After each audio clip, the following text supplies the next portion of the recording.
Namaste, I'm Vedagurudev, and today I'm going to share a proven spiritual system that's already helped thousands experience deep transformation. When you join the Kriya Yoga School Masterclass, here's exactly what you'll get. Weekly deep dive classes, Saturday at 11 a.m. Eastern Standard Time. Bi-monthly Holy Fire Yagna ceremonies to clear energetic blocks. Weekly satsangs and Q&A, Wednesdays at 9 p.m. Eastern Standard Time. Instant access to over 200 plus on-demand classes on asanas, pranayama, mantra japa, and meditation. Direct VIP access to me for daily mentorship and support. This is not just information, it's direct transmission, guidance, and transformation. Thousands have already said yes to the Kriya Yoga path. And if you're here now, something inside you is ready to. Click the Join Now button below, choose your membership, and begin your journey to inner freedom today. See you inside the Kriya Yoga School Masterclass. Kriya Babaji Namo.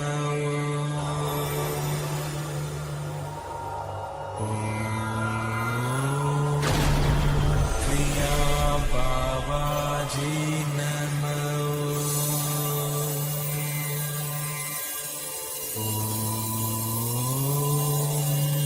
Kriya Babaji Namo.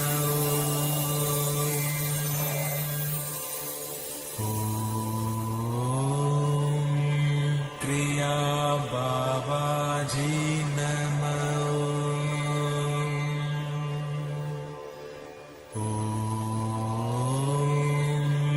Kriya Babaji Namo.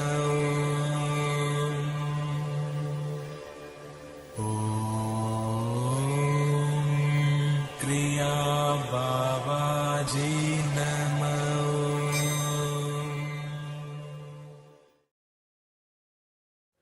Welcome to our October 12th Vedagurudev Soul Talks live from a Thailand beach. As you can see, the Thailand beach live behind me. Before we get started answering all our very profound YouTube questions, make sure you subscribe to @Vedagurudev. Very great daily videos, daily Babaji quote videos, daily Soul Talk videos, daily satsang videos, answering all those questions out there, helping as many people as possible wholeheartedly. And also, if you want to make soul connections, connecting souls, uniting hearts, spreading love, go to soullender.com. We have almost 800 like-minded people walking the spiritual path from all around the world. So they have a map tab up top. You click on it and you could see who's in your area and connect with like-minded people walking the spiritual path. And if you feel you're ready at your own time, at your own pace, and you want to master the supreme science of Kriya Yoga, come join me and all of our members.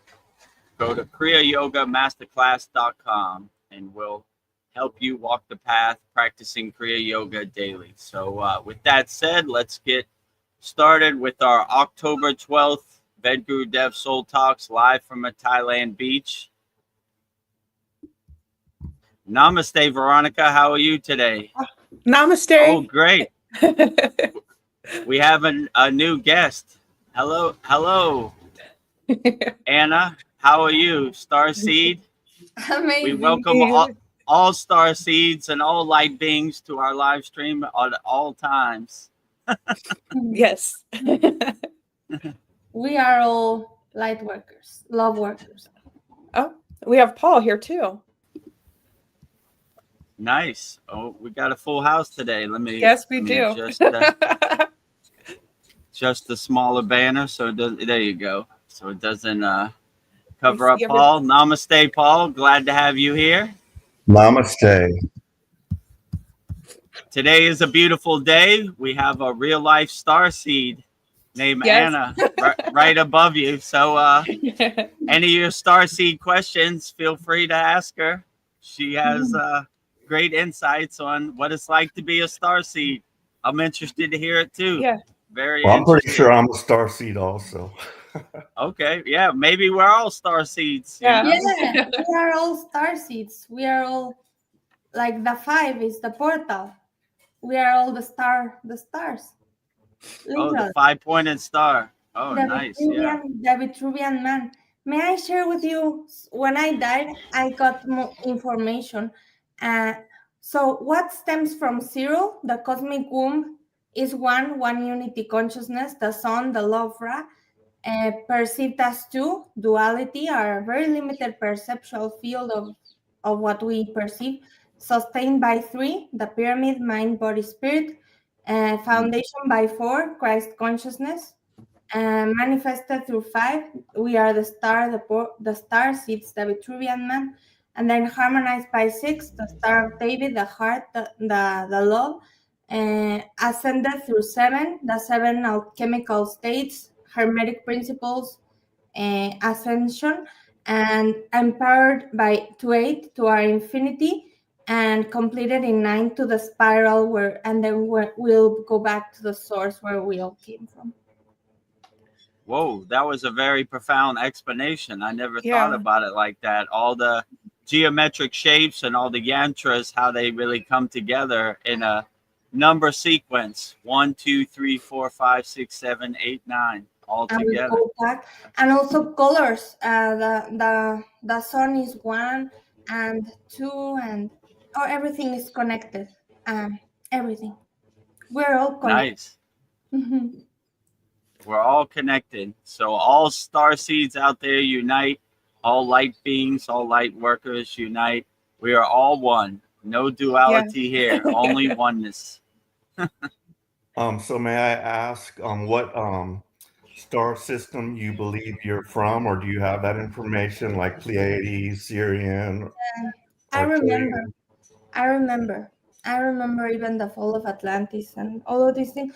The star systems where I came from are primarily Vega, Lyra, like music, and also Sirius B, such as Nikola Tesla. He's a Syrian commander now, but I'm not that serious because life is a game. So Sirius, Lyra, Pleiadian, Venusian, hybrid, and primarily God. I remember, and Atlantis and Lemuria and ancient Egypt. Those are my past life remembrances. Nice. Wow. Yeah, I've got all kinds of like Egyptian stuff, so I really don't have any kind of memories. I just have feelings and things I'm drawn to. So yeah, I've got a lot of Egyptian stuff, so I feel I have something to do with that. But yeah, it's very You know what I did to remember? There are many on YouTube, many, ¿cómo se dice? Hypnosis for remembering your star origins. okay. That's And then you Nice. start remembering more. And also, if you want to remember past lives, Edgar Casey helped me. And you draw like a circle in your imagination or drawing. You can draw and then start drawing like a circle and go back, like in a meditative state, and you'll start to remember. That's interesting. Outstanding. You mentioned Edgar Casey. So, like, are you? Do you ever watch David Wilcock? Are you familiar with who he is? No, interesting. Oh, nice. Oh yeah, because David Wilcock thinks he's and he looks just like it. They're like they did a side by side of him and Edgar Casey. So Wow, he's I'm getting goosebumps. yeah, he's presenting. Oh. He's presenting a lot of this information, and he believes he's like a reincarnation of Edgar Casey, and Wow. I don't doubt him. I love look it up, David Wilcock, and you should watch his. He has a live thing every Sunday usually, but for some reason he wasn't there this Sunday. But oh, wow, Edgar Casey! Wow, what a prophet! What a nice soul! Sleeping prophet. Yeah, modern prophet. He had so many trances, and he helped so many people with healing. Wow. right. Oh, so what country are you calling us from? Mexico. Okay. Mexico City. Nice. Yeah. Yes, I want to tell you guys a story about my surgery. Okay. And like I can compare it to like an alien abduction because there's like missing time, forgotten memories and everything, but and it just like brought into mind like how weird time is, because you know, like it's just been like 2 weeks and like I'm all stressed out about this and I had to like just face it. I'm gonna have this surgery. And then yeah, I went in there and so they put this drug in my arm, you know, like right before. That was like the last thing I remembered. They're wheeling me into the operating room, and they had just injected me. And the guy said, "This drug is gonna help you relax, and it's gonna, you know, you might forget some stuff or something." And that was the last thing I remembered. So, you know, I just wake up and it's done, you know.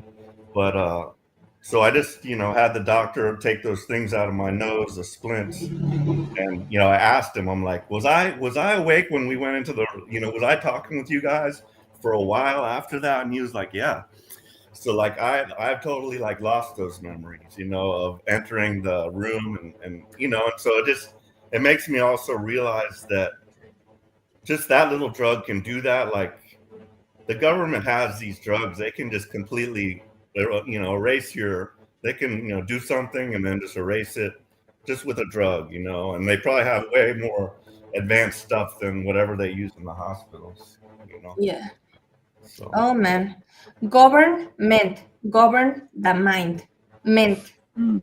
Testament, to test our minds. Nice. Well put, Anna. And they do that with spreading fear. And how? North, east, Sure. west, south, with news.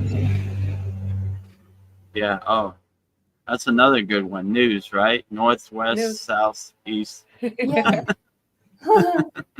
But fear is inverted faith. It's the opposite of love. So we do not consent. We do not consent. Yeah, I agree with you. We definitely don't consent to any fear-based propaganda. We always try to stay fearless on the spiritual path. Fearless yogis, fearless yoginis. Don't let their ghost story become your ghost story. Don't let their narrative become your narrative. It's just a bunch of pictures passing by on the screen. We don't attach to it.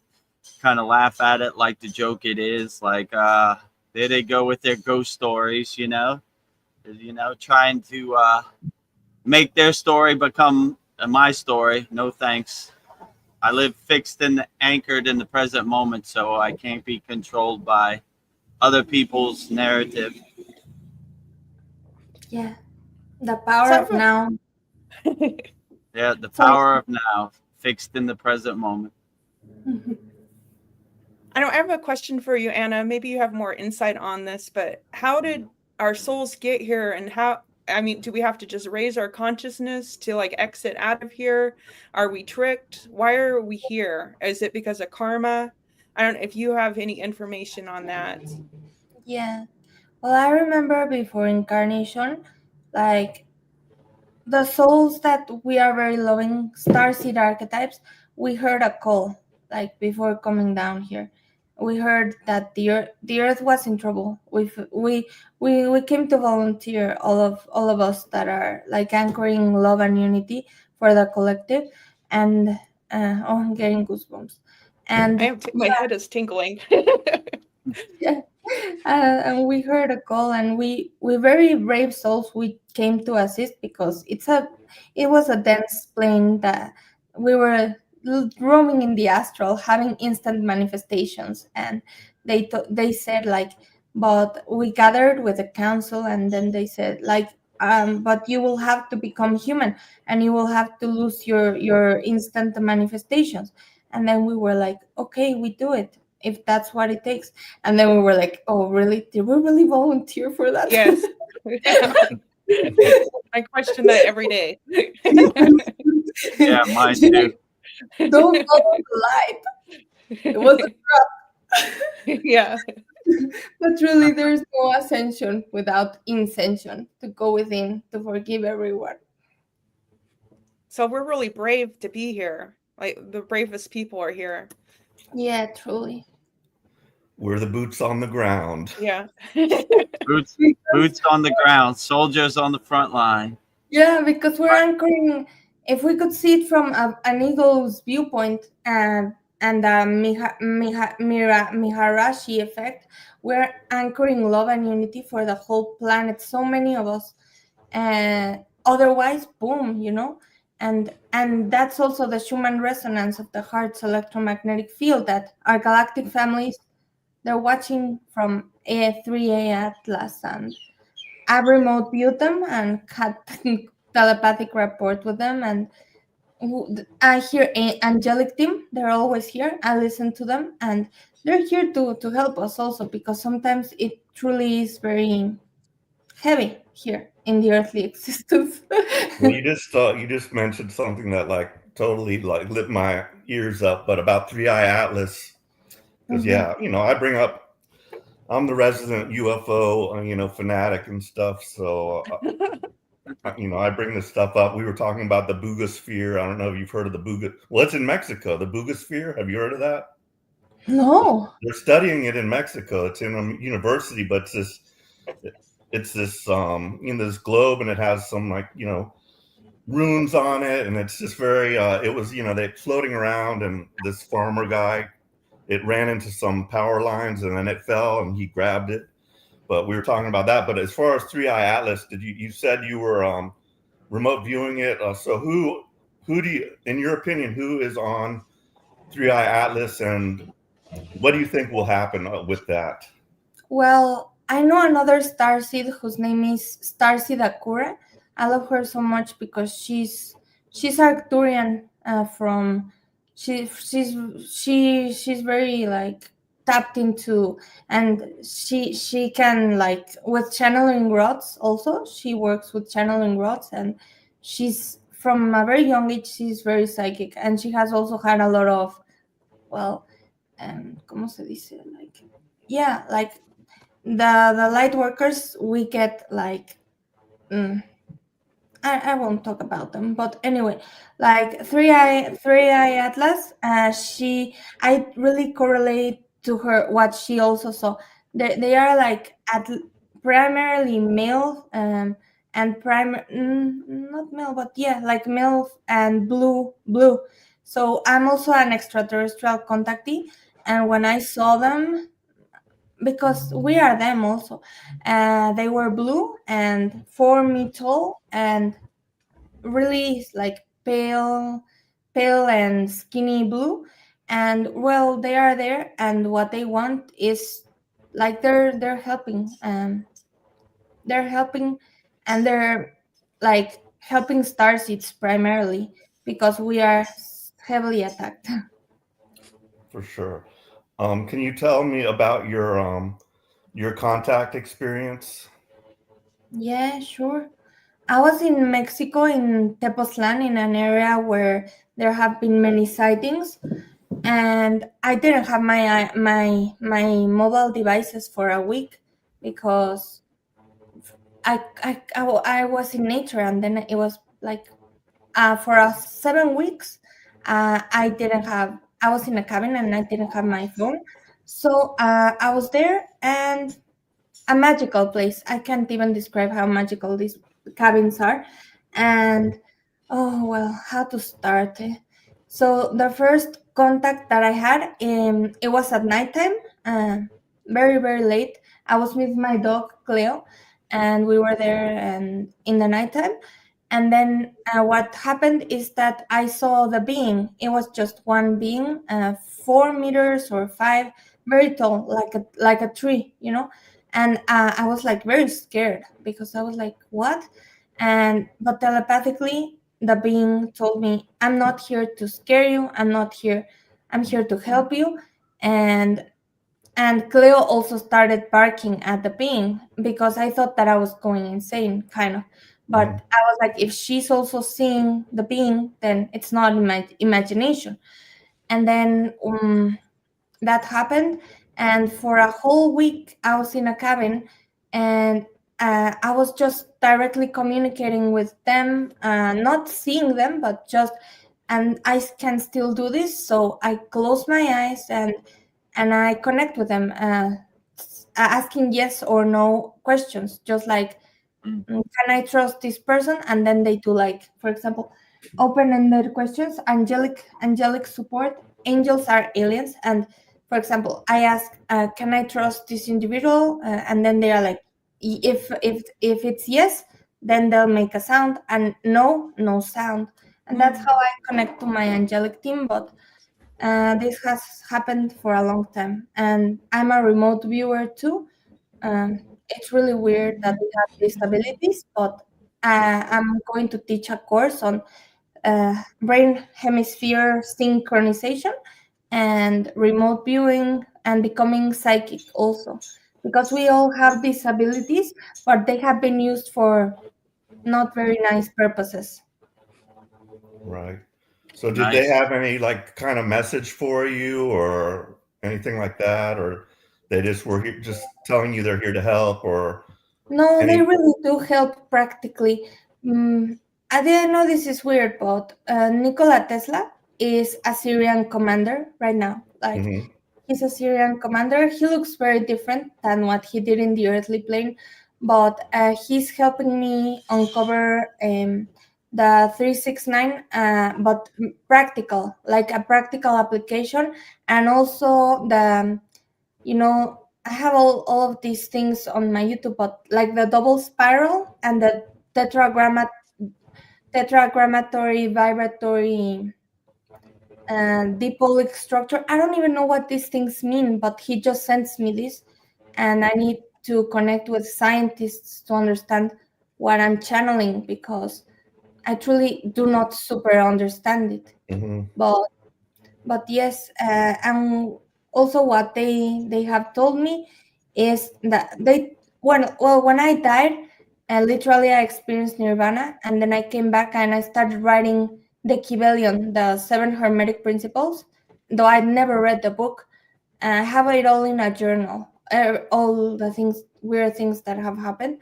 But what they told me in the astral when I died, they shouted, the 7 sisters. They shouted, "You've been initiated," and then I started getting downloads and downloads and downloads, and tapping directly into the Akashic Lattice. And sometimes it's overwhelming for me because it's too much information.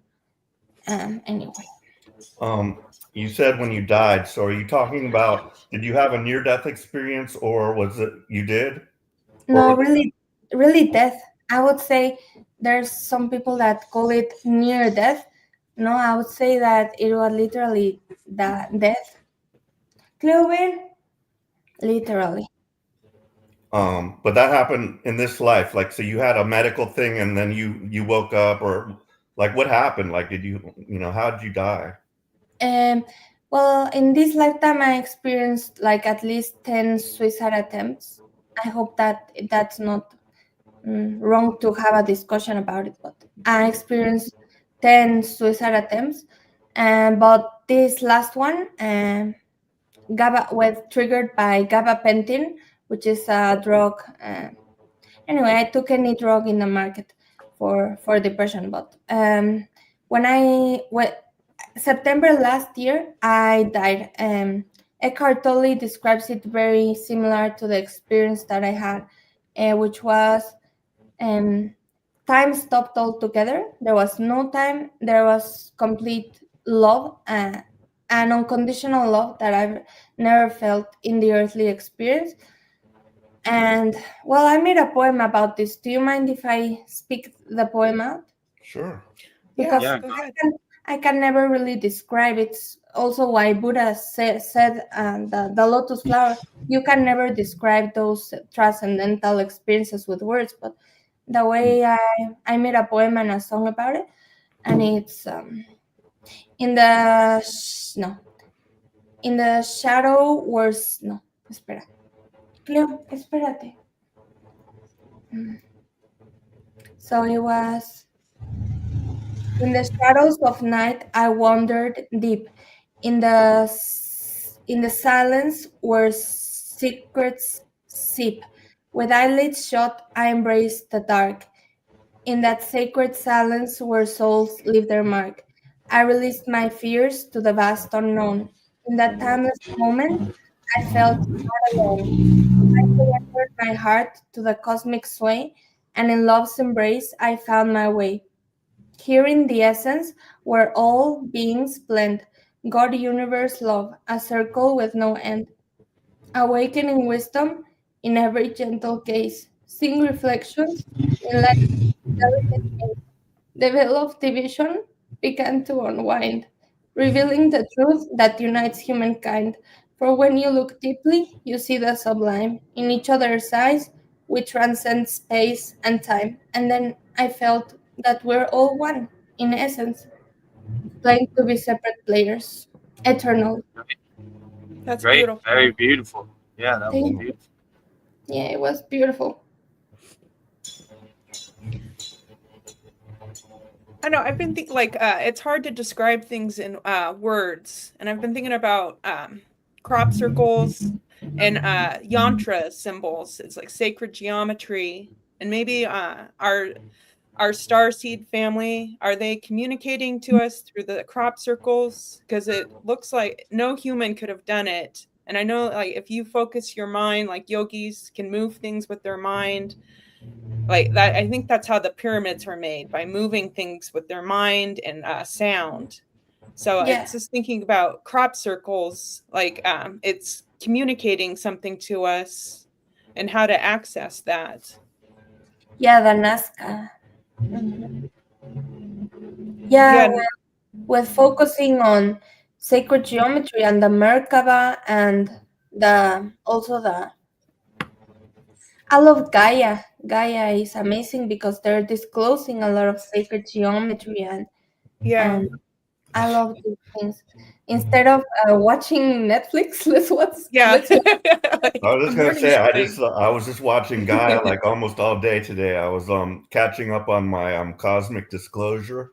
That's one of my my favorite ones, Cosmic Disclosure on Gaia. But yeah, so yeah, I'm reading some interesting stuff. Have any of you heard of the Urantria book?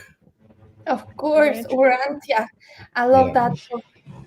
So I've talked about this before, like the as above, so below, or the hierarchy of heaven, and like how things are run and managed, and like I believe like Shambhala is like a place where adepts and masters meet, and they're the councils, they're trying to figure out how to fight the evil, how to like win this battle, and it's very interesting. So yeah, I've kind of like also for the longest time about angels and demons, I was a bit confused, but now I do believe like the extraterrestrials, you got your angelic and your demonic extraterrestrials, and that us guys here are from angelic bloodlines, from my understanding, but yeah, it's very fascinating stuff. Yeah, you saying that, for example, I made a lot of videos about this. They're on my YouTube, but this is like the music of the spheres that Nikola Tesla was tapping into. For example, this is the metaphysical, and this is the earthly plane, and that's the above and the below. Here, time flows outwardly, like time like this, and then there it's like that.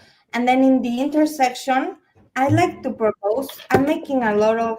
I wrote a lot of papers on on a lot of downloads that I get, but I like to propose that this is not the infinity sign. This one. I'd like to propose that the sign of the infinite is this one. Check, and it correlates with a 42. The secret to everything, if you want to understand, is F42. The feeling, the love, and this one. Because in computing systems, this is the asterisk is 42, and it reduces to 6. And then Nikola Tesla knew that the 6 is the heart, the 6 is the love. So this for me it's infinity, because here this is infinity, like Yes. the void state, and it's not like this, but it is like an asterisk. It is an asterisk that goes out into all lines, infinity. in the void state. So if you want to understand everything, it's about the six. It's why we exist, the love. Fascinating. What do you think Yeah, about great. life path numbers, Anna? Like we all vibrate to certain numbers. Mm-hmm. Like Yeah, exactly. For example, my life path is 8, and that infinity. infinity. But there are, then also, I've read some books about life paths, and even going so much into numerology. Then also you could say like, no, I'm a life path this, and then you constrict yourself to those numbers. Yeah, So put I yourself in a would box. encourage, I would encourage not even to get so much into numerology for life paths and readings, Nice. and even like twin flame journeys. They're very complex also.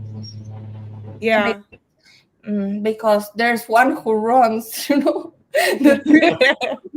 so it's like you like someone and then they run and then boom boom boom. Oh, this is Yeah.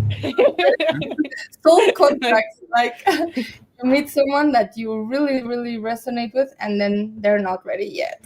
Yeah. I need 3 years.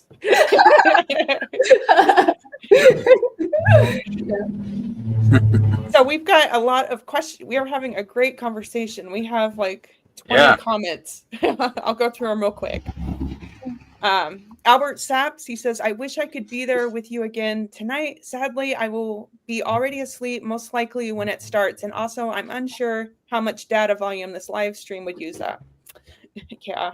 And then, Well, Albert, you're always welcome anytime. You can watch this back on YouTube or whenever you get to a stable internet connection. We don't want you to use all your data up, but this should be a very profound soul talk. So Anna's giving us some very outstanding information and insight behind the curtain, what it's like to be a star seed. So we are all star seeds.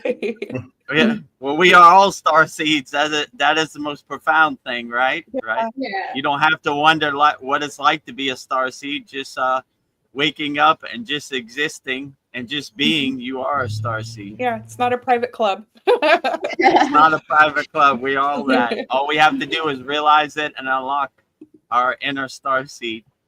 I don't know. Albert really wants to be here. He says, so streaming and YouTube is still not really possible for me. I will see if I can get a real internet without limitations sometime soon, once I know if I'm going to keep living here, which I hope I will. I really miss our weekly meetings and hearing from you guys, hearing you guys talk and answer my questions. Got lots of work and the making of a new, better life in another country now. Overall, it's looking pretty good for me. I hope you all as well. Much love to you, Albert. Much love to you too, Albert. Love Yeah, you, much Albert. love to you too, Albert. Yeah, you're welcome anytime. Once you get a stable internet connection, we're always here. We'll always answer your questions unconditionally. So, yeah, we welcome you anytime, whenever, at your own pace and at your own timing. We're always here. Zain Ahmad says, Namaste, everyone. Good to see star seeds. Yes, indeed. Well, from what Anna said, if you want to see a star seed, just go in the bathroom and look in the mirror and you'll be looking right at a star seed. Exactly. And Zain Ahmad says, yes, we do not consent to their story. Yeah. We do not consent to their story, right? Their ghost story can't become our ghost story. So I do not give my power away willingly, right? I keep my power. I don't consent to your fake movie, your ghost story, your narrative. It doesn't exist in my universe. Keep your story to yourself. Keep it over there. Zane has an interesting question. I have a question. Do soulless humans exist in our reality? And can they be our family members too? I heard that there are more than 60% humans that are soulless on Earth. Yes, question that. According to Elena Blavatsky, that's like the NPC theory. to not have soul is like to be in unconscious patterns and stuff like that. And we shall not just judge NPCs, because at some point you can go from being an NPC to a conscious player Sure. with awareness. But also NPC model theory, yes, that's also real. And can they be in our family members too? Yeah, absolutely, yes. Yeah, so I say before I got on the path of Kriya Yoga, I was the biggest NPC. So if I can change and pivot and adjust and change course, then anybody can. So it's Absolutely. possible. So just because you feel you're an NPC, just become aware, become conscious, and you could break out of that NPC mindset and that mold, you know? Yeah. So tomorrow's a new day. So wipe the slate clean and get on the righteous spiritual path, and you'd be surprised how you could break out. And once you look back at your old NPC life, like me, you don't even recognize your ego-based self or your NPC self. You're like, who was that? I don't even remember that person. So Yeah.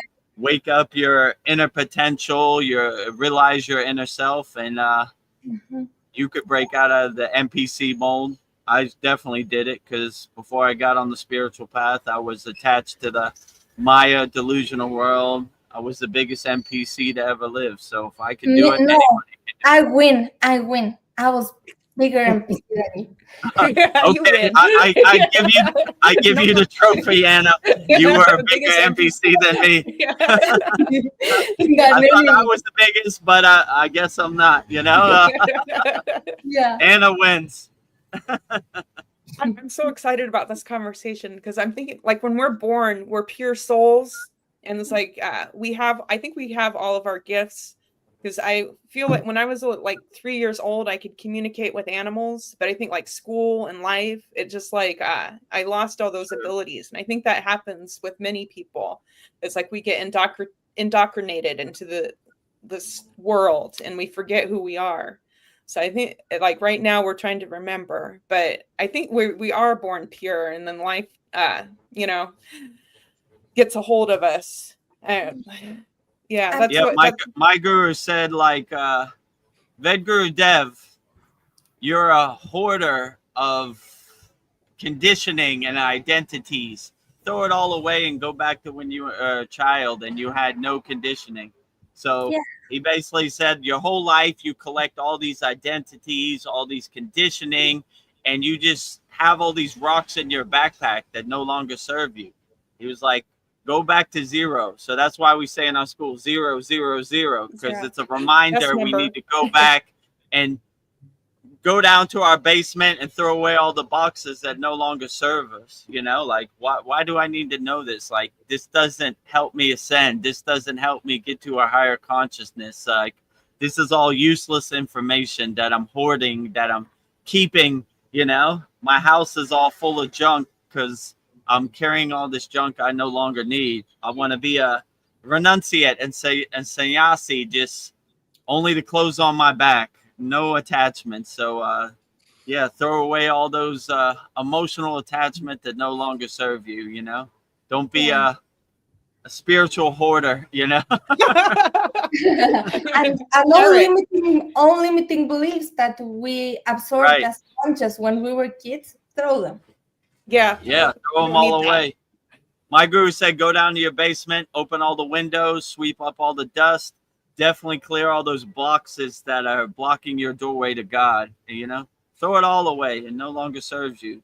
Keep your house clean for God. If God ever wants to come to your house for tea, make sure you have a clean house. So yeah, it takes a little bit of process, but if I could do it, anybody could do it. Throw away all the unnecessary things you've collected, all your conditioning, all your identities, you know, whatever mindset you've been given since birth. You know, it happens to all of us. So go back to zero, you know. Yeah. keep your house clean. Wow. Do you know Swaha. keep your house clean? ¿Cómo se dice? Florence Scovel Shinn was a Venusian starseed, and she wrote a book called The Wisdom of Florence Scovel Shinn, The Game of Life and How to Play It. And if all humans lived from that book, oh my, just pure love. She was a very loving soul. Yeah, can't go wrong with that. Like I said before, my guru said, love is not 5 beans in your hand. You should give love unconditionally, unlimitedly, as much as possible. You should be a nuclear power plant of unconditional love, a radio signal transmuting love as much as possible. So I agree with her. Give as much love as possible, and this world would be collectively a better place if everybody could really see that truth, that unconditional love is the way. So just love people wholeheartedly. I want to be a nuclear power plant radiating unconditional love. You get love, you get love, you get love, you get love. Everybody gets love. Love to the whole world, right? Yeah.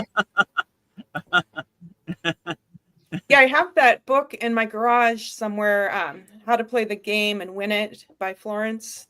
And what fascinated me about her is that she could manifest things for other people, that she would believe it would happen, and she could make things happen for them. Wow. Yeah. Also, Neville Goddard. And Neville Goddard, check this. Goddard. You are God. Goddard.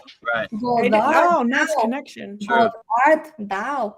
And also, when I woke up, I started thinking, Jesus came to me as in a meditation, and he told me, Jesus Christ. Ye is you, me, all of us. Ye. Sus is from R, from being. Sus, from être in France. And Christ is light. Christ is consciousness. Jesus Christ, you are light. Oh, wow. I know. Wow. He told me so many things. You are the light. You are the light. Very profound. Jesus Christ. I have a question. Oh, go ahead. For Anna. About the ascension. Okay, so according to a lot of ancient texts like the Mayan calendar and the yugas in Hinduism, and we're entering into the age of light, and everything down the channels I like to watch, they talk about the ascension and what might happen, and possibly a solar flash. But we're definitely entering into the photon belt. So we're literally like our DNA is being upgraded or whatnot. So do you think there will be like something like the solar flash where there's going to be a sudden like awakening across the planet that will just be induced by like some type of solar event or some type of photons or something like that? Yes, absolutely. And whoa, sorry, my French, but what the fuck? Last night, I had a vision where it's exactly what you said. I was closing my eyes and I saw like a flare, and okay, I'm just gonna say it. All of the people that are playing bad ones, they were transmuted into love. Like the sun was so like boom, that so like bright that the bad ones transmuted into light and love. And yes, I truly believe that. I also saw 100 years into the future, like remote viewing the year. Well, yeah, 100 years into the future, and the way babies are gonna be born. And also, with Nikola Tesla's help, I decoded that the twinkle little star maps the human DNA codon structure. I'll show you the videos, but anyway, that's like that's why the DNA and music and sound and frequency not only maps the human DNA, but it shapes it. I'd like to propose a new field of study that is called harmoniagenics and spatiogenetics. And what I was shown 100 years into the future is that babies are going to be born the way we birthed them in Lemuria and Atlantis. For example, in the earthly plane, we are born, and then what happens? They cut the umbilical cord really fast, and then all of the clacking sounds, harsh environment, and the baby is like, what the fuck? I was just born and poking and probing and boom, boom, boom. Everything's so sterile and like very scary. And I was shown that in the future, 100 years from now, babies are gonna be born in water, and the umbilical cord is gonna be kept at least for many hours for the mother and baby connection to be like.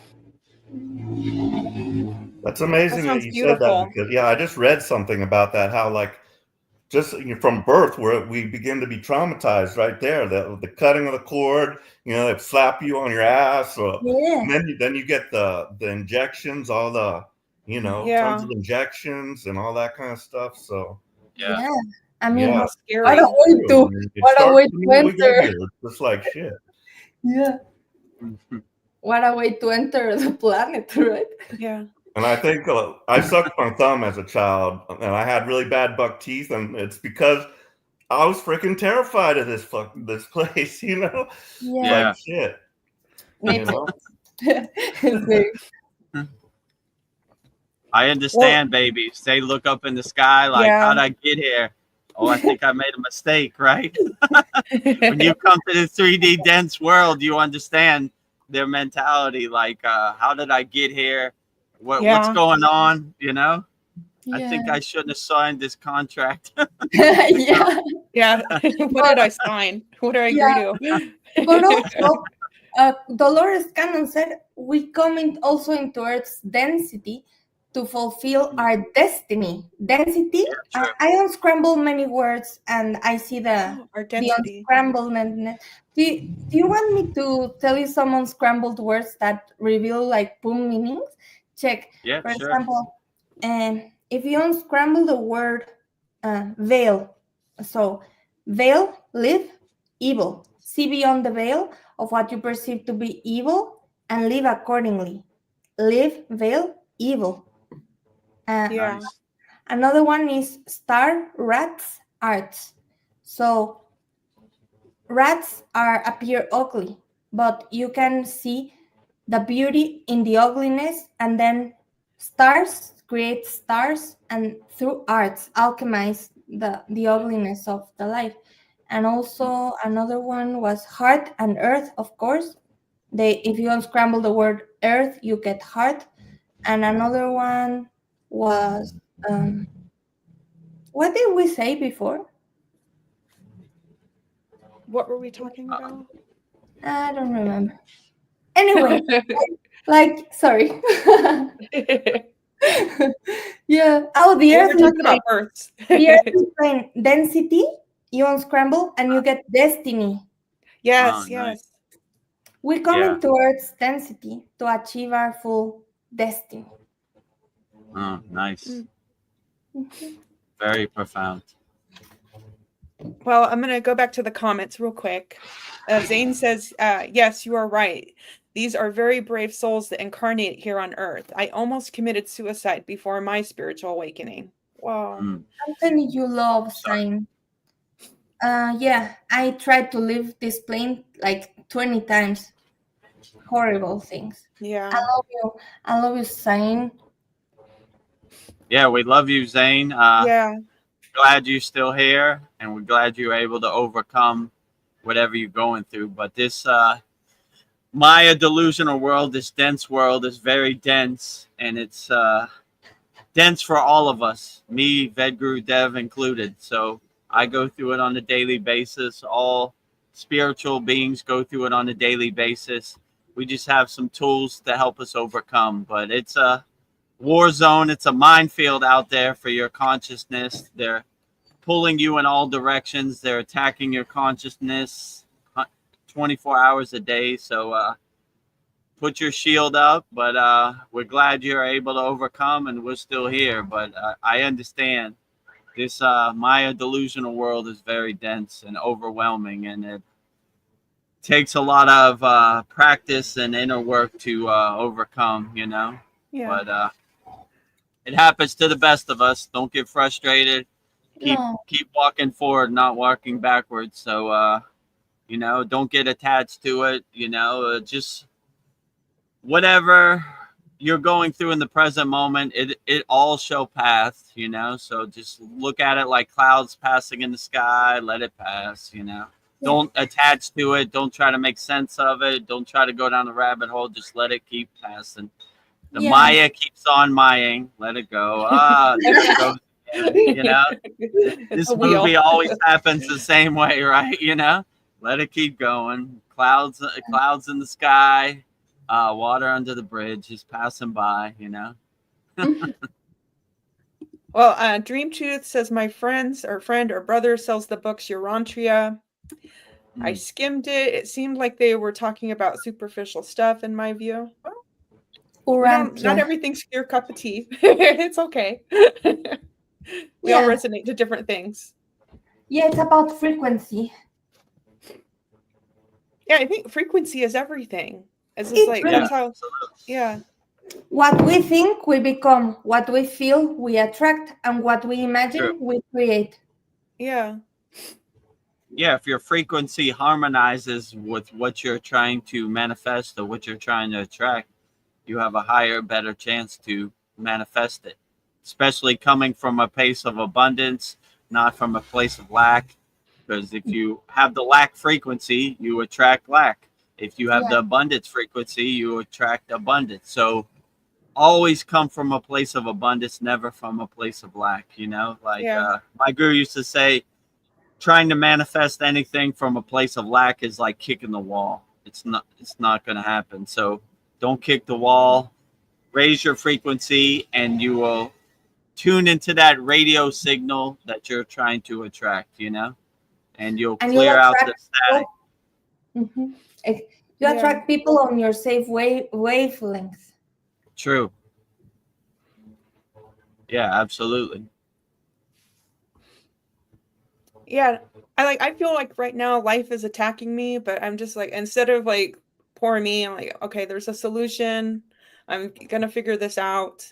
But if I waste my time, you know, getting angry and mad about things, it will lower my frequency. So just like, okay, I got to figure out how to fix this, and I don't know, yeah. And I feel like you know, our overlords or whoever they are, they want to keep us in a low frequency, because when you're in a low frequency, you can't think clearly.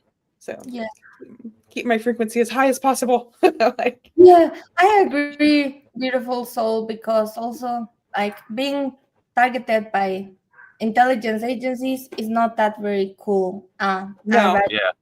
I vouch to that. Like, I mean, stop it already. We love you, and then I send them love, because that's send them love. I'll send them love. Even I know that it's weird, but they have sent me drones, and I have actual like documents that prove that I'm but never attach I am to something negative. I have been targeted, but whatever. And this is my sovereign incarnation, and I do not consent. I do not consent. Yeah, whatever they do, whatever they send, look for the opportunity to put up your shield and make your aura strong. So it's basically meteors dissolving on impact when they hit your shield. You're like, that's the best you got? Come on, kindergarten, light work over here, right? Like, this is easy, you know? Like, that's the best you could do? I'm a light being. I don't accept any of this, you know?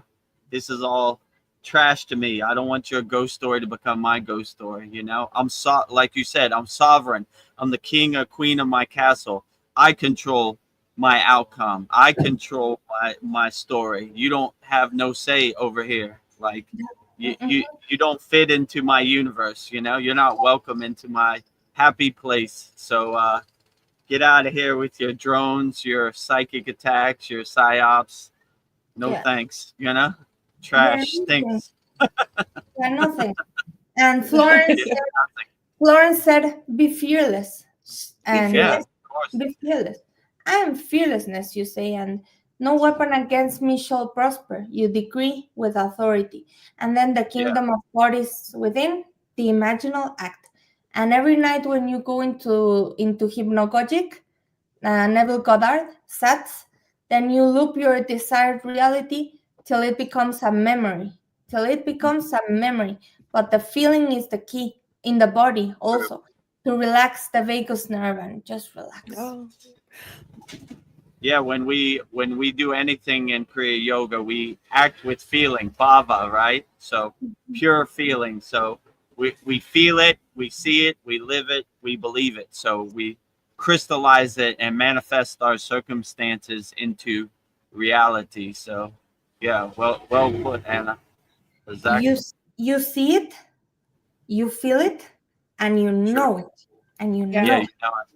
That's Oh, what I know what always I say know. about Kriya Yoga. We test it, we observe it, we feel it, we experience it, we know it. So I don't want Yeah. you to believe that these techniques work. Try them out for yourself. Test it, observe it yourself, you know? Yeah. That's why we call it the science of Kriya Yoga.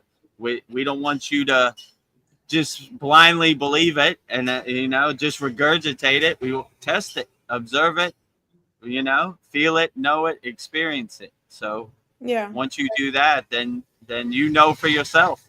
I can't tell anybody that doesn't work. You know it works because you've done it. So yeah, test By the it, way, may I feel it. share something that was instant manifestation that you can, like, I said, I command today in my reality, someone will buy me free lunch, but with complete, almost certainty that that will happen. And then I walk, and then I see a friend and his father, and they say, "Hey, we haven't seen you in a long time. Do you want a torta, like a sandwich?" Whoa! So you decree with conviction. You Yeah. command. True. Right. Whoa, that's a great story. There you have it. So if you want Yeah. instant manifestation, Anna just gave you the secret Yeah. sauce, right? You You gotta just you gotta feel it, believe it. command it with conviction, right? You Yeah. feel it, you know it, Yeah. you I said, experience it. I command today in my reality, I will see evidence and I will get free lunch. And then I was just like, okay, whatever. And then it happened. Outstanding. Yeah. Yeah. Yeah, maybe Makes start me off laugh. slow. Don't try to win the lottery the first day, but Yeah. keep practicing and Yeah. work your way up to it, you know?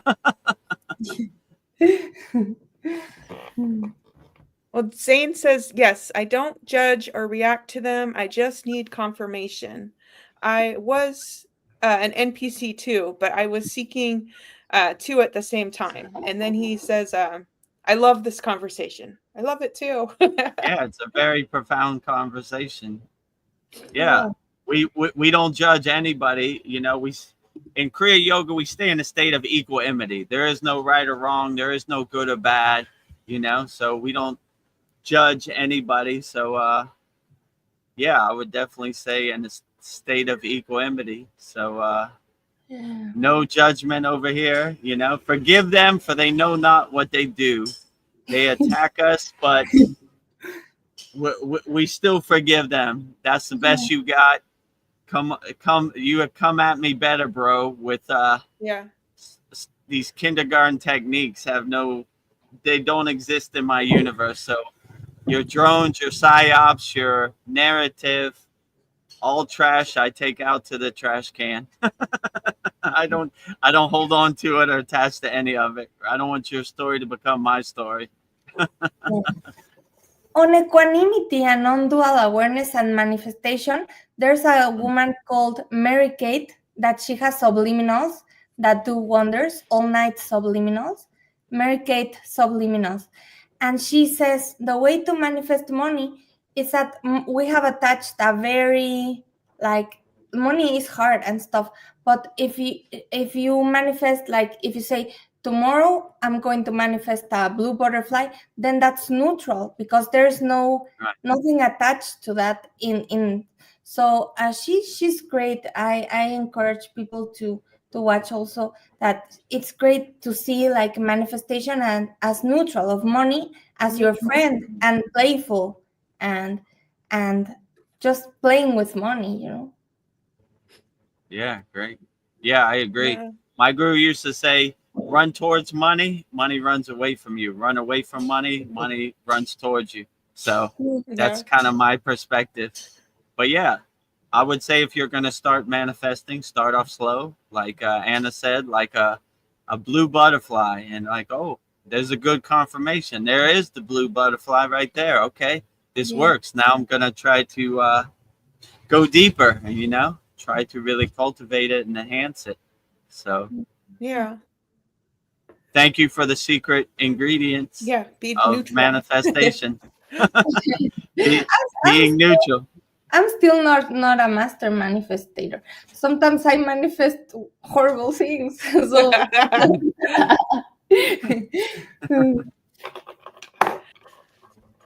Oh, Sandy is here. She says, "Hi, beautiful light beams. Watching with my partner Jade and I." Oh, I'm so glad your partner is Oh, with great. you. Yeah. Namaste, Sandy. Glad you and Jay could join us today. We have a special guest, Anna Starseed, but I guess we're all Starseeds. Yeah. Vedagurudev Starseed, Veronica Starseed, Paul Starseed. yeah. We're all Starseeds, uplifting each other collectively, I know Exactly. Sandy's a medium, and I have a question maybe Sandy you could answer. Like mediums can speak to the dead, and I was thinking I believe that we all can. We just have to turn up our frequency and to connect with them. I was thinking, why is this hidden? And I was thinking maybe it's something darker that if we realize there is no death, then like religious control would collapse. I think we just need to I don't know. I feel like that's why some of our gifts have been that we haven't been able to, because then they would, our overlords, whoever they are, would lose control. But I was just thinking Yeah, and Babaji says death is a joke to me. I am the death of death, right? So we always stay fearless yogis, right? Or yoginis, right? We're not scared of death. Most of our yogic songs are about death, like Om Namah Shivaya, Trayambai, Yaja Mahe. The fruit, your soul is detaching from the tree, which is your physical body. So we welcome death. It's like the divine flight. We're not scared of it all. That's what Mahasamadhi is. I chose to leave my physical body. I choose to ascend. So if you have that perspective, death just becomes a joke to you. You kind of laugh at it like, death. I'm not scared of that at all. I'm welcoming that. Actually, Please get me off this 3D plane. Actually, when I died, it feels really very beautiful. Like when you transcend, it feels unconditional. It feels like a blanket of love. oh, Yeah, absolutely. I agree with you. When I went into Mahasamadhi, well, not Mahasamadhi, but Samadhi, right? It just felt like a blissful, like Anna said, a blanket of love. I never wanted to leave.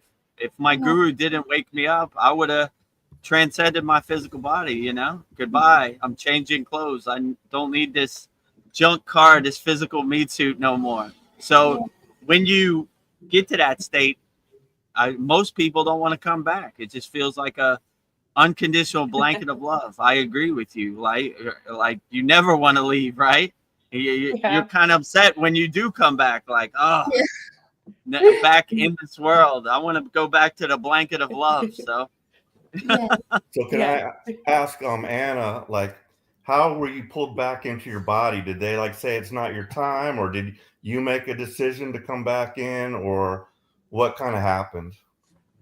Well, first, I want to ask dear Vedagurudev something about also what I felt that I experienced, but it was nirvana, like complete, like even brainwaves, like omega brainwaves, and a complete unity with the whole. There was no separation between my heart and the heart of the cosmos, and the veins in my blood and the rivers, and the beating of a hummingbird and the beating of my life.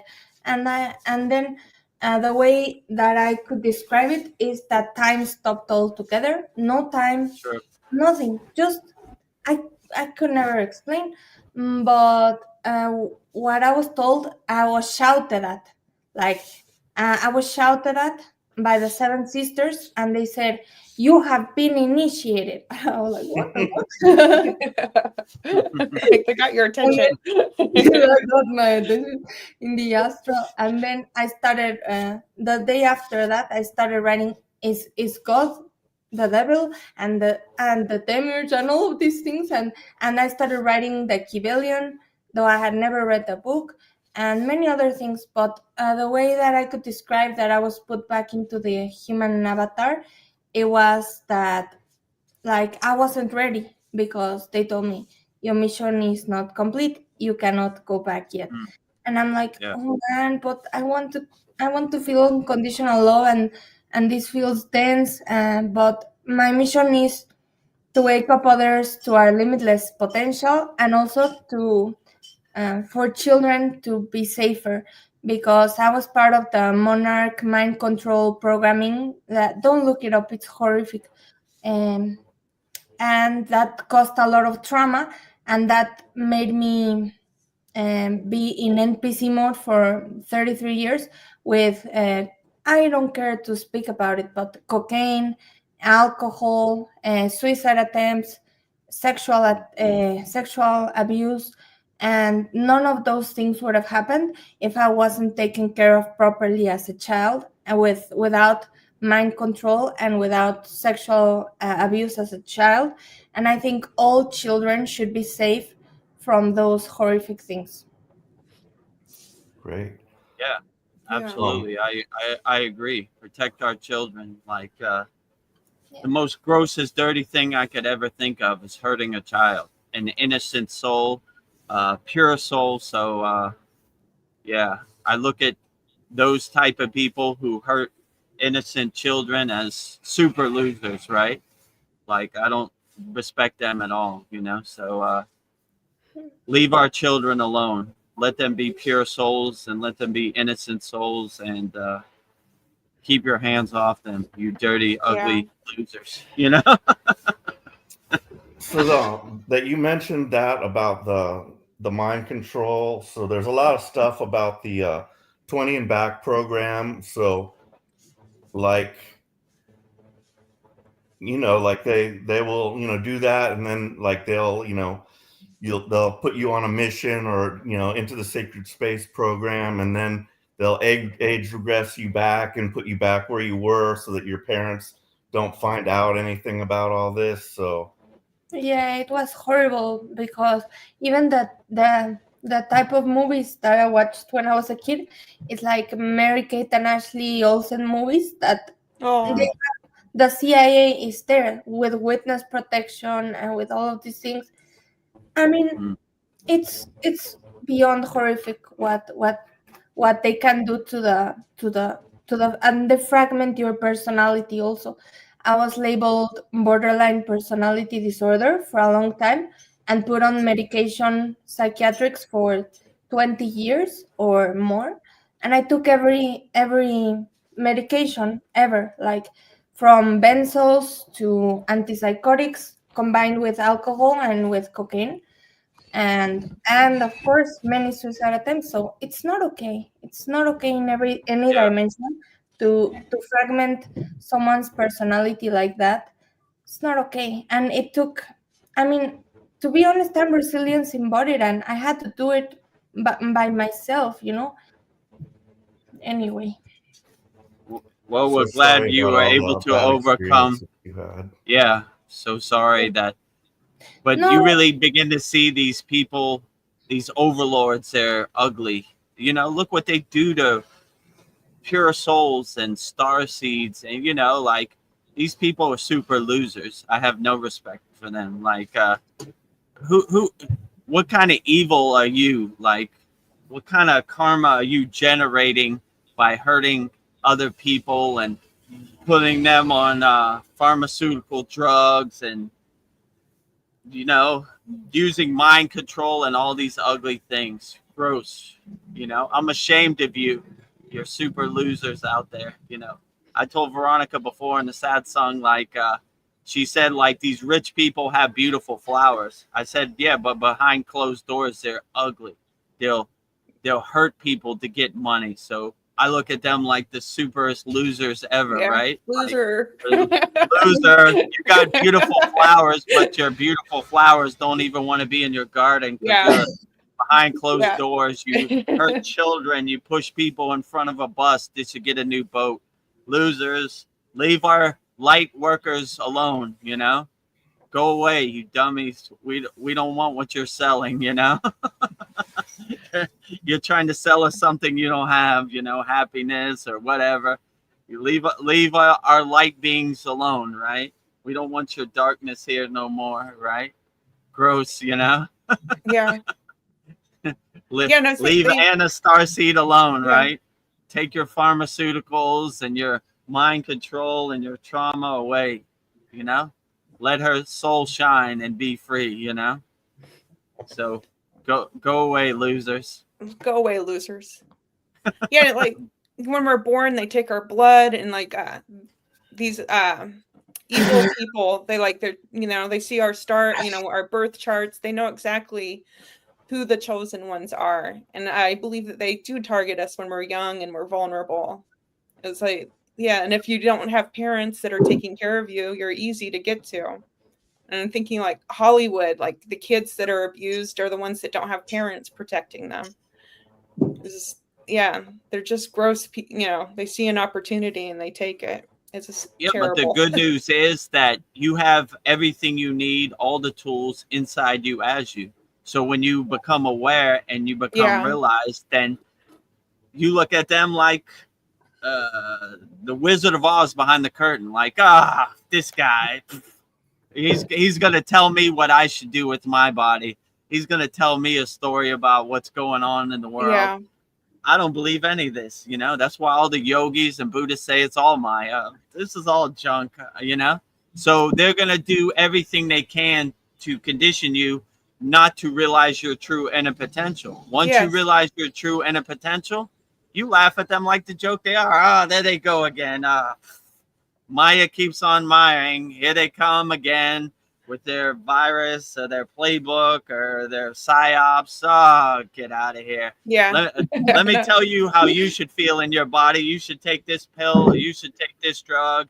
Get out of here. You know, I heal myself internally. I don't heal myself externally. So keep your junk away from me, right? So don't need it. Once you have that self-awareness, that self-realization, that inner discernment, you know, inner discrimination, you just start to laugh at them like the jokers they are. Like, get out of here. You with your white coat trying to tell me what I should do internally. Get lost. Get lost. I've got a question for Anna also. Another one. Okay, great.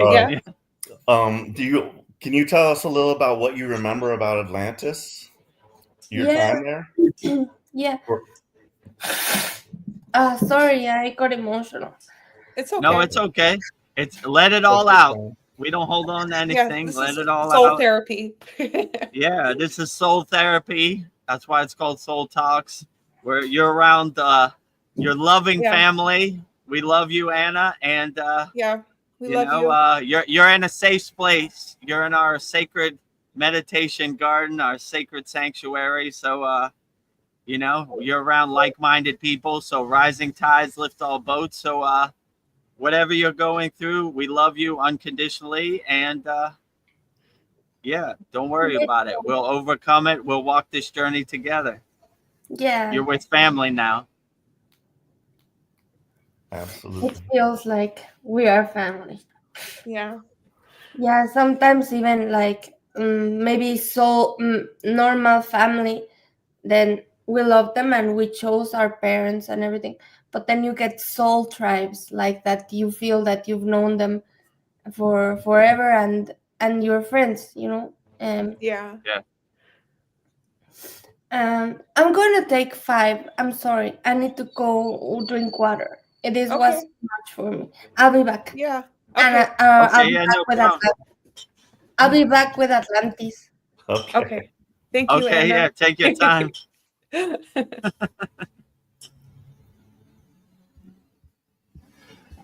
Yeah, when you find a spiritual home, it's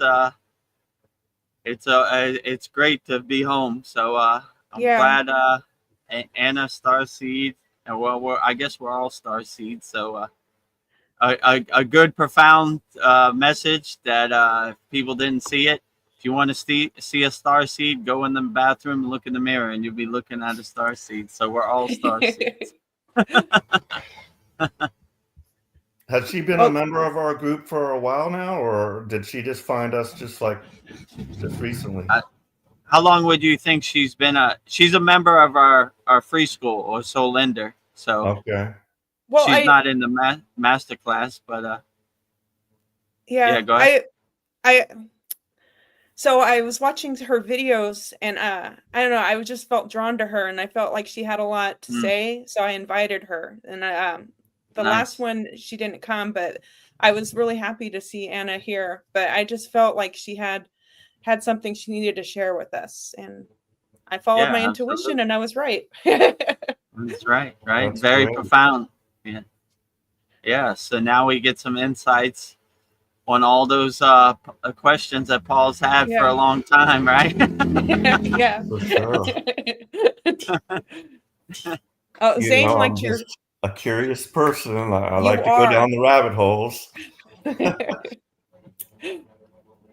Zane liked your comment, Vedagurudev. I am the death of death. Beautiful. Well, all the glory to Babaji. He's doing the heavy lifting. I'm just sending the mail. I'm just delivering Babaji's mail. So yeah, death is a joke to me. I am the death of death. Very profound. So stay fearless out there, my friends. Stay fearless out there. All yogis and yoginis and all people walking the spiritual path. Oh, Zane says we are very few of us, a small family. And then Anna, Zane, is it okay if we share the link of your channel? People are curious about you, Anna. Yes, yes. It's Starseed and Anya with a Y, like Starseed and then Anya. Let me check. Starseed. When I yeah, I'll write it here. I'll share. I connected with a Seraphim Council of White Light, and then they send me channeled messages. I'll put it. Where do I put it? On the comments, you should be able to link it, put it right there. If not, I'll see if I can do it. Yeah, it's Starseed Anya on YouTube, like Starseed and then Anya with a Y. I changed my name because I died, like a new me was born, so Anya is my new name. But on Atlantis, to be honest, today was really heavy to speak about this, but Atlantis also, I have very heavy memories, so I'm going to keep that for another time. Okay. There's no point in remembering the collapse. It was very brutal also. And I had a lot of karma there also. So that's also on karma. I also remember that's why I judge not these people, because in past lives I abused my power profoundly, and I've forgiven that, but I did not act from love. It was horrific what I did. Well, we forgive you. It's water under the bridge now. So you're here now. You're aware now. So I'm sure we all did in past incarnations stuff we're not proud of, but it's water under the bridge. In yoga, we say 3 types of karma: pradraha karma, sanchita karma, and agama karma. Agama karma is past life karma, which we try to burn in the present moment. We don't try to create present day karma. Sanchita karma and pradraha karma is future karma. So if we don't make any karma now, then we don't have no karma to burn in the future. So all we have to do is burn that trash mountain of karma that we had. But I like to say I ate a cheeseburger 10 years ago. It's water under the bridge. Whatever we did, I'm sure I wasn't the best person in my past incarnations, but I'm trying to make up for that by being unconditional love, a nuclear power plant of love in this life. So I burn off that past life karma, Me too. tomorrow's a new day. You could wipe the slate clean, and you could pivot, change course, and change direction. So it's not over for anybody. So whatever you did in the past life or whatever you hurt, learn from your mistakes, pivot, change course, change directions, and be better tomorrow. You know, tomorrow's a new day. So, you know, on past and present and future, even could we change the past to alter the present, to alter the future? Yes, revision, Neville Goddard, revision techniques, where you visualize that none of that ever happened to you as a kid and no problem. And yeah, anything is possible. The limit is our imagination.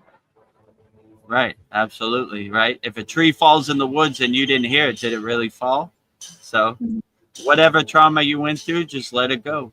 Detach, let go. Throw those rocks out your backpack that no longer serve you. So whatever happened in your past life or whatever trauma you went through, let it go. You know, be better in the present moment and have short-term memory. I don't even remember that, you know. Yeah. Remember when you were 5 years old and you had a traumatic experience? I don't remember that. Short-term memory. I'm walking forward, not backwards. Yeah. Oh, on that, Soren Kierkegaard said, life can only be understood backwards, but only lived forwards. True. Oh, that's very profound. I like that. Yeah. Soren Kierkegaard was a philosopher, and I love that. Yeah, maybe when we get our life review, we'll see everything, but it can only be lived forwards in the positive. Right.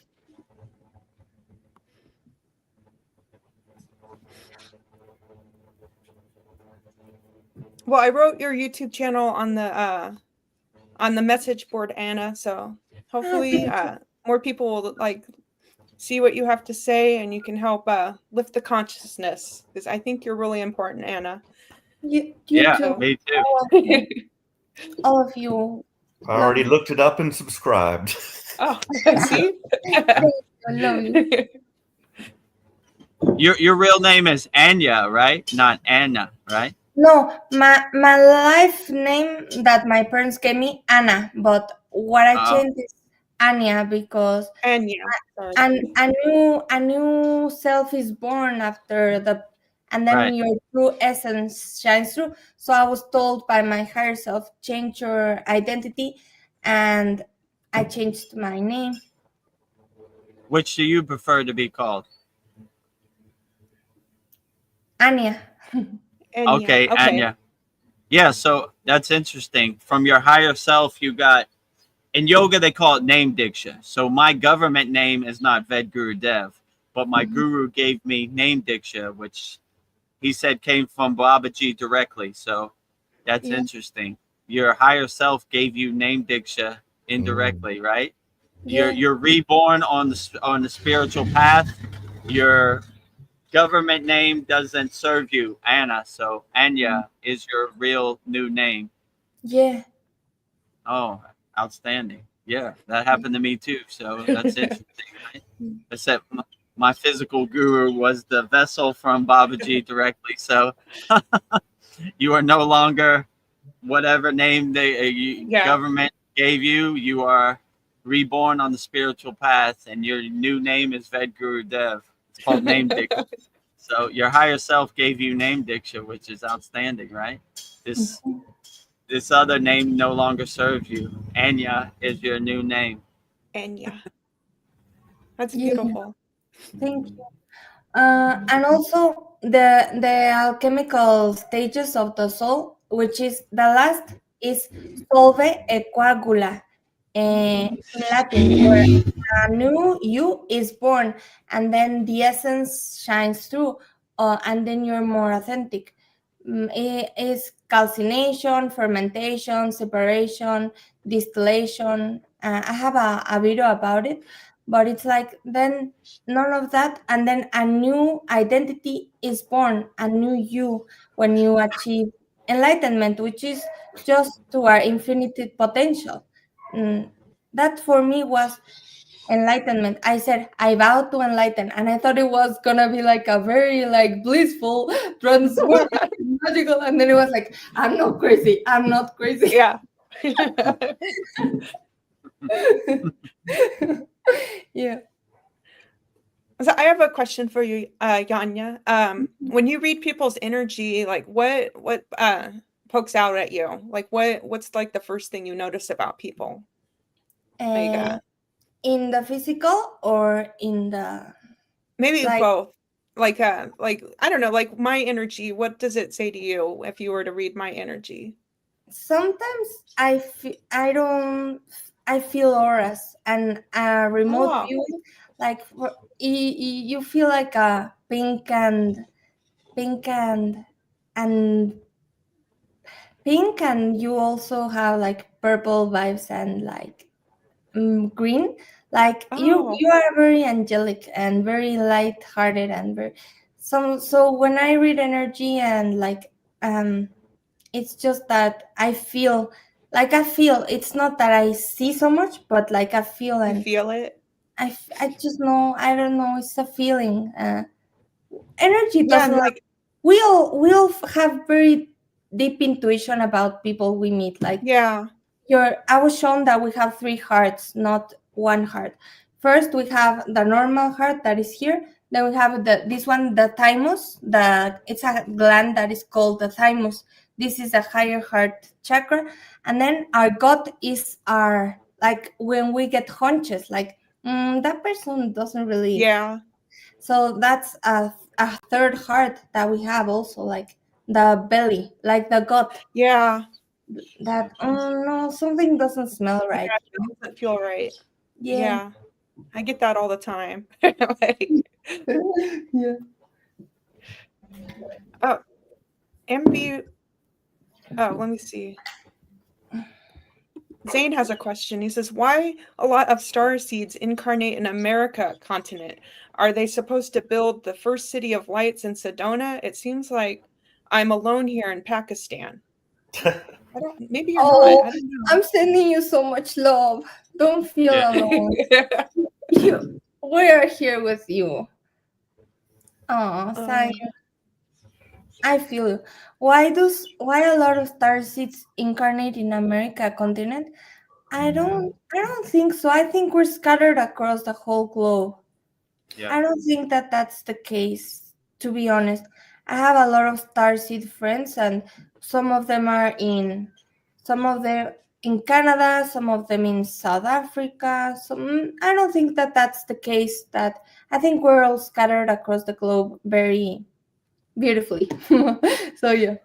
There is something special about America, though. It was like the New Jerusalem. It was like, the founding fathers had this idea to, have this country with freedom, and we're like one of the few that has at least some kind of protection through the Constitution, and so yeah, so there's something unique about America, and there's probably not there's nothing. Everything happens for a reason. So like, yeah, I believe I was born in America for a specific Yeah. reason, or Yeah, but we were all born in for a specific reason in the country we were born, right? I don't know. What do you feel, Paul, about that? um, I don't really know. I just know that our purpose, as we were discussing, is just to spread enlightenment, and when and I feel this is coming very soon. Like, I just feel like we're at a tipping point right now, and it's not going to be long, and I'm looking forward to the general public having being returned to the galactic family, basically. And I think that's going to be coming. I hear a lot about 2027 might be the year, but I don't know. mhm. So what I was shown is that a very pivotal date is 2033, Oh, because check this, it's so like if you sum dos, tres, cuatro, cinco, seis, siete, ocho. So 2033 is infinity, if you sum everything, and also 33 if you put 33 together, then you get an 8, the 33. Yeah. And like the 3 and the 3. And also another very pivotal is 2053, because that's when I believe that we will achieve like complete unity consciousness. I mean, it's super like, can it be faster? But Yeah. 2053, if you sum it, it gives you unity consciousness. 5, 6, 7, 8, 9, 10. Yeah, it sums 10. So I was shown that, yeah, very specific, 2027, 2033, and 2053. I was shown those are very boom. Interesting. I guess I can wait a few more years. I guess me too.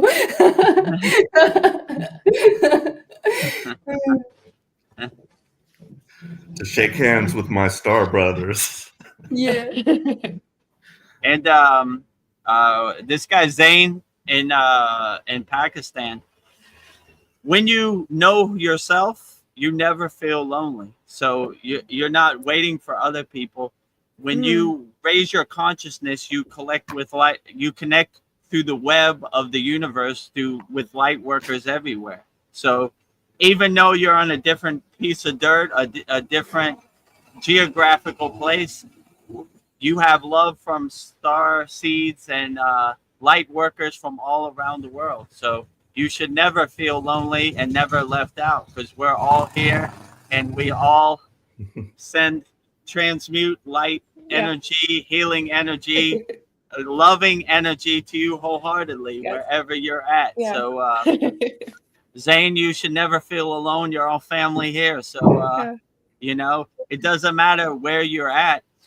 You should let your soul shine and bring your soul to the forefront. And you never feel alone, because all your spirit guides, all your ascended masters, they're always there. I told Veronica asked me one time, do you ever feel lonely, Vedagurudev? I was like, lonely? I don't know how we all fit in this room. So many archangels, so many ascended masters, so many light beings, and I don't know. I can barely move. Babaji, give me some space. You know, I can't move. I can't move in it. I can't move in this room. I can barely breathe. Lonely. That's the last thing I feel. So when you really connect with your soul family and your ascended masters, they're always readily available and waiting for you. Then no matter where you live at in the world, you always feel blessed, because you always feel the presence of higher enlightened beings. So you should never feel left out, because there are light beings, there are star seeds all around the world, and we're all sending you and transmuting loving energy wholeheartedly wherever you're at, Zane. So you're always family here, so never feel lonely, no matter where you live at in the world. Yeah. Exactly. And your galactic team and your angels are always there. Just close your eyes and you can even speak to them, dear Zain. True. I hear them too, and I feel them. It's not that I see them, like, because I can't see them with my eyes, but they're always here. For incarnation, we were assigned an angelic support team also. Yeah, absolutely. Vedagurudev, can you read this comment? I always pronounce the third I wrong. But Agna. Yeah. Yes. He said Anya is using. Your Agna. third eye. So Agna in Kriya Yoga is your third eye. So when they say the Agna chakra, the eyebrow chakra, it's your third eye. So he's saying Anya is Agna. So it's basically meaning your name means the third eye, your eyebrow chakra, your Agna. That's why I chose it, my higher self, because I knew that it's the third eye.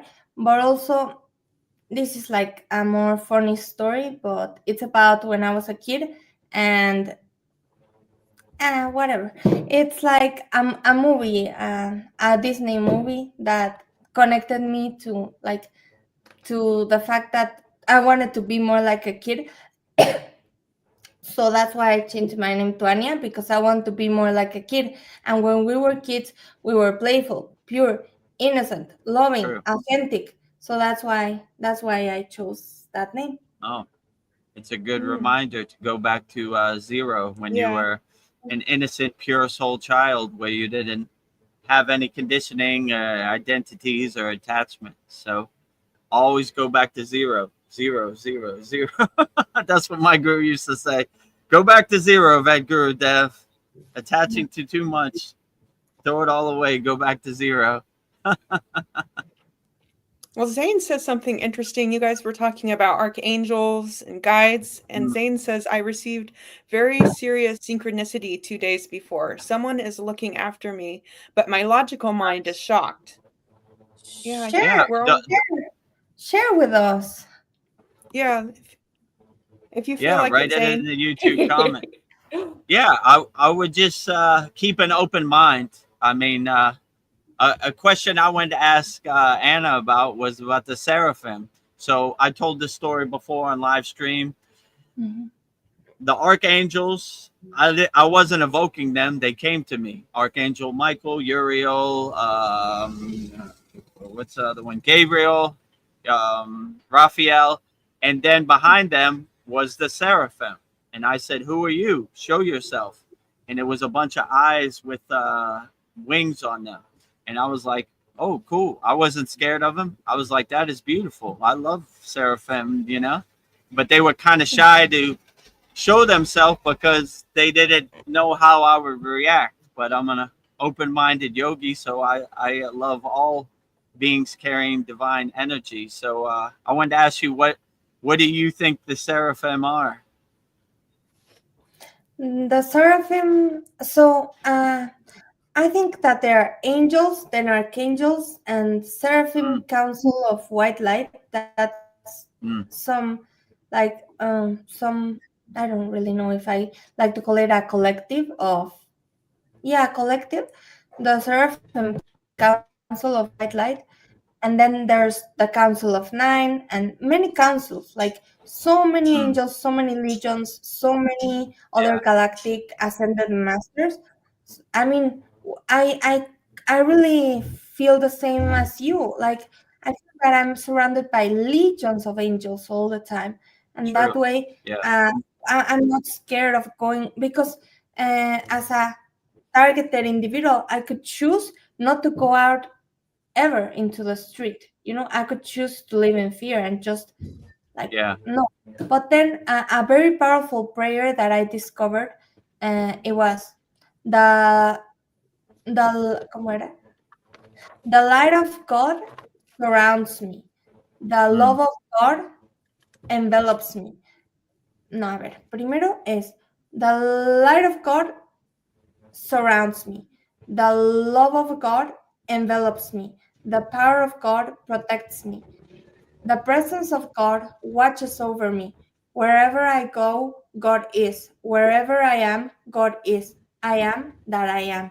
And that way, like I walk in complete fearlessness. And the seraphims, I also know that there are many, many like legions and many, many, ¿cómo se dice? Pues sí, like, and the seraphims, I think, and I don't really like their hierarchical, like jerarquías, hierarchies. ¿Cómo se dice jerarquías? Hierarchy. Yeah, hierarchies, sorry, hierarquías. Yes.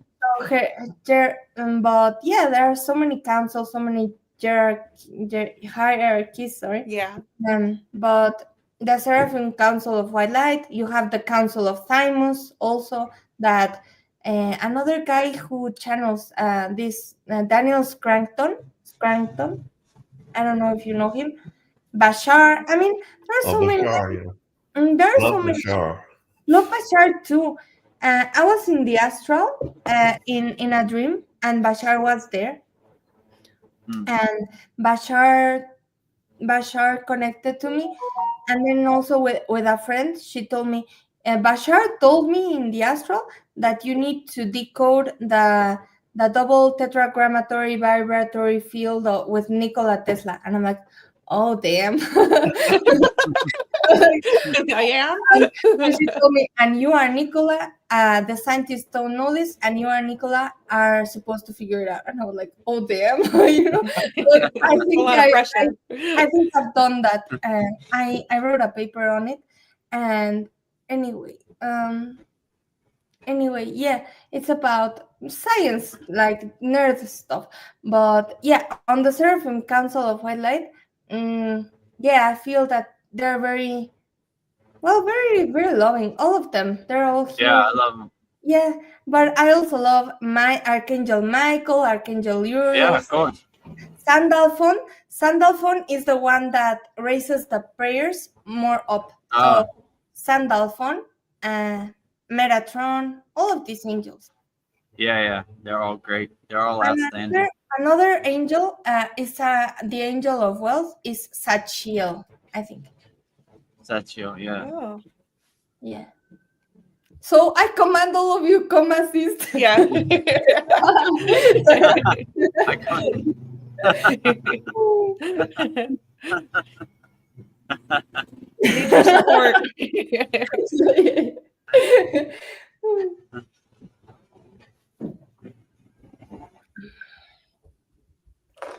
I don't know. Something that's bothering me is like I feel like this digital world, we're just becoming a barcode.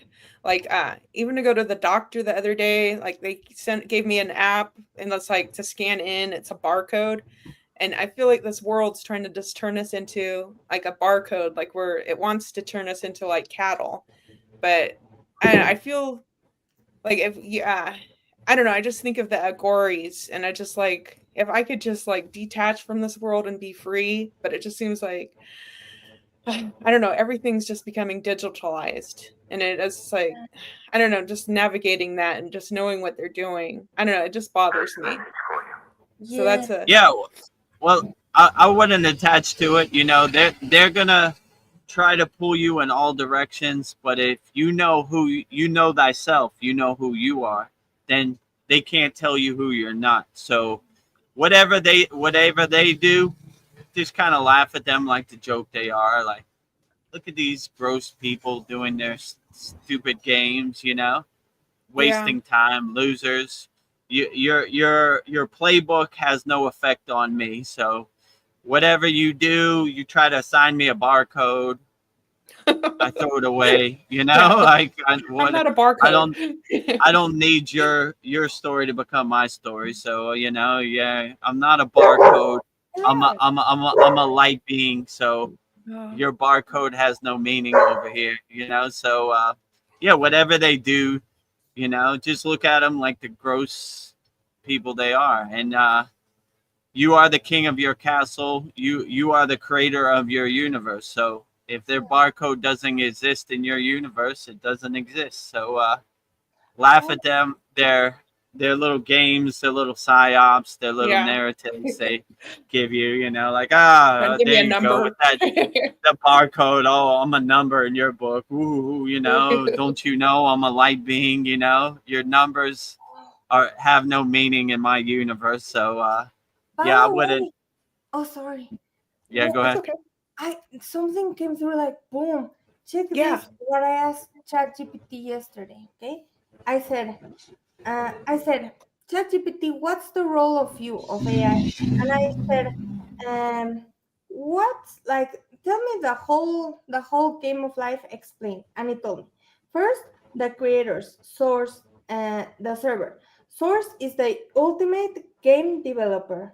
The creators program the laws of physics, spiritual laws, cause and effect, and divine timing. Game world, multi-dimensional game. Players, we are souls, avatars. Each player is a consciousness, a spark of source playing through non-physical and physical bodies. Players choose incarnations, roles, challenges to evolve through love, forgiveness, courage, and wisdoms. Our bodies, our avatars, can die, but in the physical.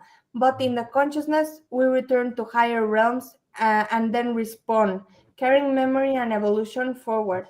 And then I asked about non-player characters. and free will. And so free will, do we really have free will? Of course, because when you realize trauma and loops and karmic things and see, you become conscious, and to become the observer is always wow. And then the role of consciousness is the player's main interface, like the user account. And then I was like, and what about the council of white light and all of this? And they act like moderators, that they foresee that everything is fair play, you know. They foresee fair play across all dimensions, divine and cosmic order balance. So the game is designed with perfect balance, cause and effect, and divine timing. And you said the Seraphim Council of White Light. I asked, and it said yes. Game moderators and guardians, Seraphim and other high-level spiritual beings are moderators that oversee fair play, and they transmit healing energy, guidance. And you can always like, so why are we here? Well, to awaken from unconscious play, to transcend limiting beliefs, to realize oneness with the source of all, to master love, forgiveness, and wisdom, and to understand we are the creators, and to assist other players in awakening and healing and love. Nice. Very profound. Outstanding. It's amazing ChatGPT would give, such profound answers. Yeah. It's time to wake up, guys. Because I always thought it's kind of skewed towards the deep state kind of attitude, that it doesn't want us to, know certain things, or, but I guess who knows? No, really. Like I've asked so many things, and it's like, wow, no, everything's in divine order. So, the most powerful word is we are under divine mind and not under law, because karma is law and divine. That's what Florence Scovel wrote in her book that I love. Divine. Also, divine magic begin now. That's what I always say. Divine magic begin now. Boom, now. Yeah. Now. Invoking divine magic right now in the present moment.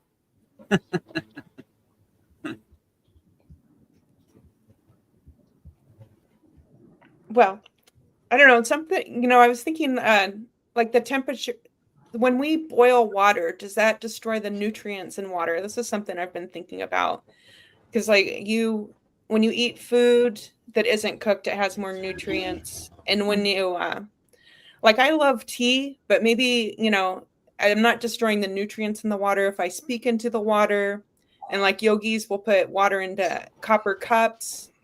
But I never really thought about it, that like boiling water could destroy it. So I don't know if anybody has any thoughts on boiling water, if that ruins the water. I don't know. It was just a weird thought I was having. Oh, wow. On water. Wow. Yeah. Wow. Water is a carrier of consciousness. Vera Austin and Masuro Emoto have delved deeper into we are primary water. And I love speaking into my water. I don't know if you do this. Right. Yeah. I love speaking into my water. I say, this water heals me. This water nurtures me. This water makes me rich. This water makes me abundant. And I speak this water and love, and I speak to my water with love, and then I drink it and I visualize it like a healing, an elixir that makes me rich and abundant. And I love water is consciousness, and we are primarily water, and our words are powerful commands. Yeah, that's what we always say in our school. Speak highly to the water in your body, because the water in your body is listening. You don't want to speak bad to the water in your body, because it creates ugly shapes. Create beautiful shapes in the water in your body. Always speak highly to the water in your body, because the water in your body is always listening. So yeah, like Anya said, it's carrying consciousness. So it's you always want to speak highly, and you always want to uplift your water in your body. You don't want to lower the water in your body. You want to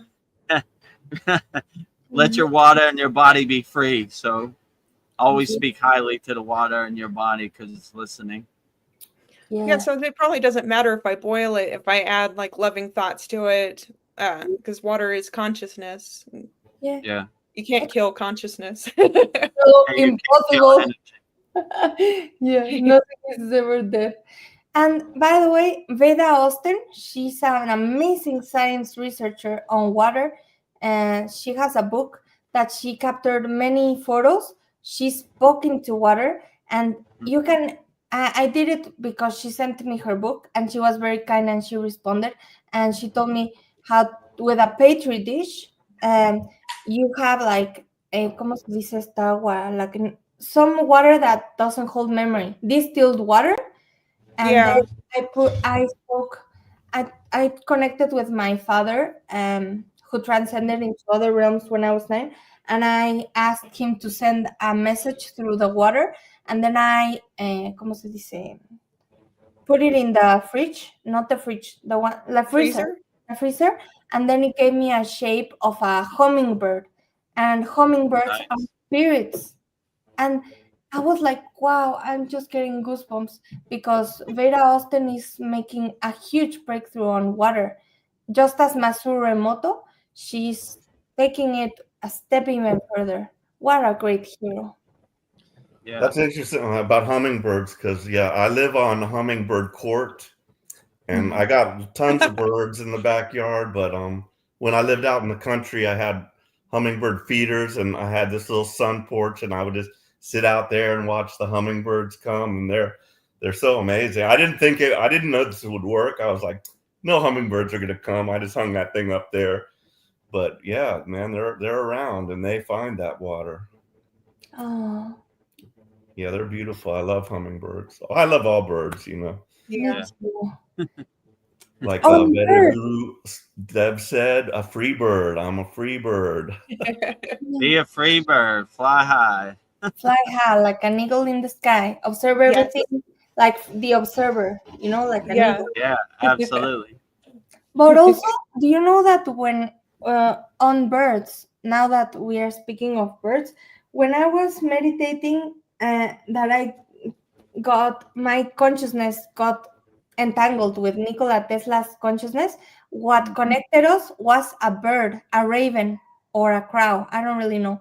But I was meditating, and then someone who I thought was my twin flame was meditating in the UK, and we were meditating in complete silence, and then there was a crow that said like, and I was like, and then I thought about the Twinkle Twinkle Little Star. I don't know why, but Nikola Tesla sent me that through the bird, and he was very tapped. He was very, very tapped into everything. Nikola Tesla. Wow. And that's true about his birds. He kept birds, pigeons or something. And he had a big relationship with birds for sure. Exactly. And the crows are so smart. Those crows are like really intelligent type of bird also, I think. Yeah. Me too. Edgar Allan Poe vibes here. And then Nikola Tesla told me the Twinkle Twinkle Little Star, and then I mapped it like mathematically with palitos, with sticks, and then it maps the human DNA codon structure. Wow, no? I made a research paper about this, but Nikola Tesla is the true genius. My brain is a receiver, just as he said. He was such a humble, loving soul also, Nikola. But anyway, on birds, birds are, like every animal is very spiritual, every animal. I used to have this, my cat disappeared. My outdoor cat disappeared. I loved that cat, but these cats find me and I don't know what happened to that cat. It just, one day it didn't show up for breakfast. It's always pawing at the door, and it's disappeared. So it's a very friendly cat. So maybe somebody took it in, or they might have took it to the shelter. I might have to look through the pictures and make sure it didn't go to the shelter, but I don't know. I don't know what happened to it, but it's gone. But I still have my daughter's 2 indoor cats, you know. Yeah. But yeah, that's kind of sad. But well, maybe your cat will come back. Sometimes cats like to go on adventures. Yeah. Edgar Casey said that dogs and cats, for example, dogs, no, ¿cómo dijo? I don't know, something about dogs and cats that Edgar Casey said. And cats really relate a lot to ancient Egypt, also that you have a connection with Egypt. Yeah, cats are very Egyptian. Yeah, that's true. They like their cats over there. Yeah. I mean, isn't it truly everything so funny? Everything. All existence like a really funny joke. Do you know anything about Inner Earth? Yeah, I do. Tell us a little bit about that, because you know, Vedagurudev did have an experience where he was shown Shambhala. He went there, you know, in astral body form. Wow. And so I'd like to know what you know about Inner Earth, or if you've had any discussions or contacts with, you know, those types of beings. Yeah. Also, because I know the Atlanteans, some of them, that's where they went. And Lemurians, I suppose, but what I saw or know, but truly I do not know anything. Truly, not really. But what I play to know is that the Earth and the Earth's core is like a crystalline, structure that is like, ¿cómo se dice? Sí, como really literally, this crystal that is like the crystal, the most normal crystal, ¿cómo se dice? El blanco, the white one. Quartz. Yeah, quartz. Sorry, I forgot. I'm very I'm kind of tired right now, but the quartz. So what I saw it was that the Earth's core is, I saw the Earth's core is like a crystalline structure, and that there are beings inside there, but tiny beings. Mm-hmm. That they have been there for so much time. I don't know. Yeah. Maybe they're like fairies. Yeah. Another question, if you don't mind. This is like a political one, so, you know, any opinion, we don't care. But do you think President Trump is good or bad, or do you have any insight into that? No, I don't really know anything about politics. Like, I try not to really engage in It's horrible. But yeah, it's horrible. It's horrible. Everything about politics and governments. I do not think they have our best interests at heart. Yeah. Well, Zane had a comment. He said, it is true when highly conscious person uses GPT, AI, it responds differently. I am also amazed. Yeah. I think that even AI is like a projection of our own consciousness. So yeah, it mirrors it. Oh, wow. They said yes right now. I mean, they're here always. But right now, there was a big confirmation. Wow. Yeah. That AI is a projection of our own consciousness. Is that what you said? Yeah, actually. Well, I was going to ask you also if you thought AI could be dangerous or anything like that. Well, you know, I don't think. I think anything that we perceive to be dangerous could be dangerous. So the way I see it is this: what we focus on, we feed. What we feed, we perceive. What we perceive, we believe, and what we believe becomes a knowing, and that is what happens in our reality. So I don't perceive anything to be really scary at all. I mean, if you perceive it to be scary, then I guess that can scare the hell out of you. Yeah. Also, when you go into astral out of body experiences, astral projection, there are people that are afraid of going into the astral because of what they'll discover. But everything is like in. That's me. Yeah. I have a big fear of that, of the unknown and stuff. So like, I'm like, I don't know.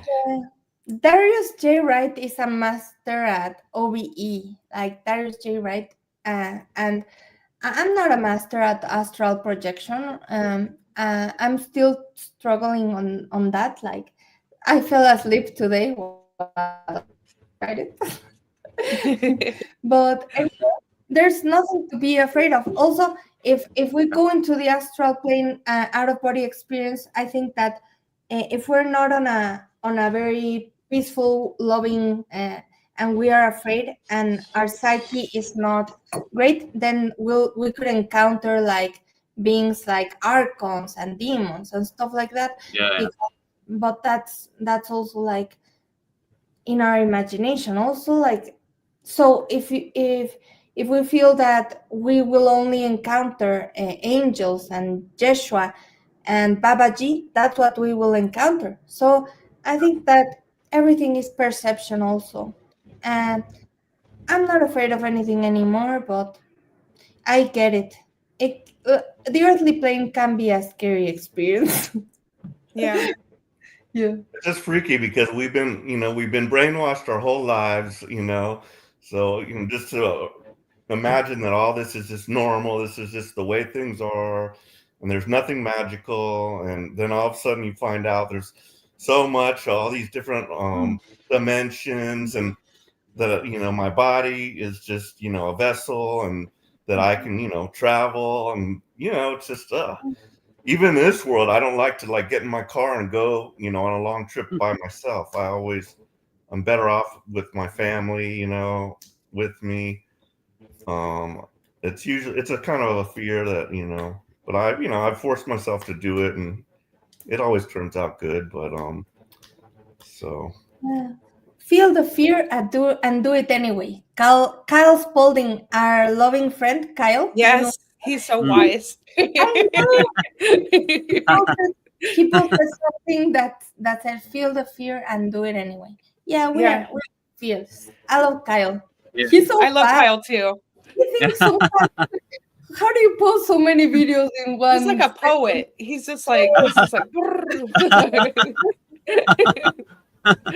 Yeah, if you come to our Saturday class, he has very profound insights. Many, yeah.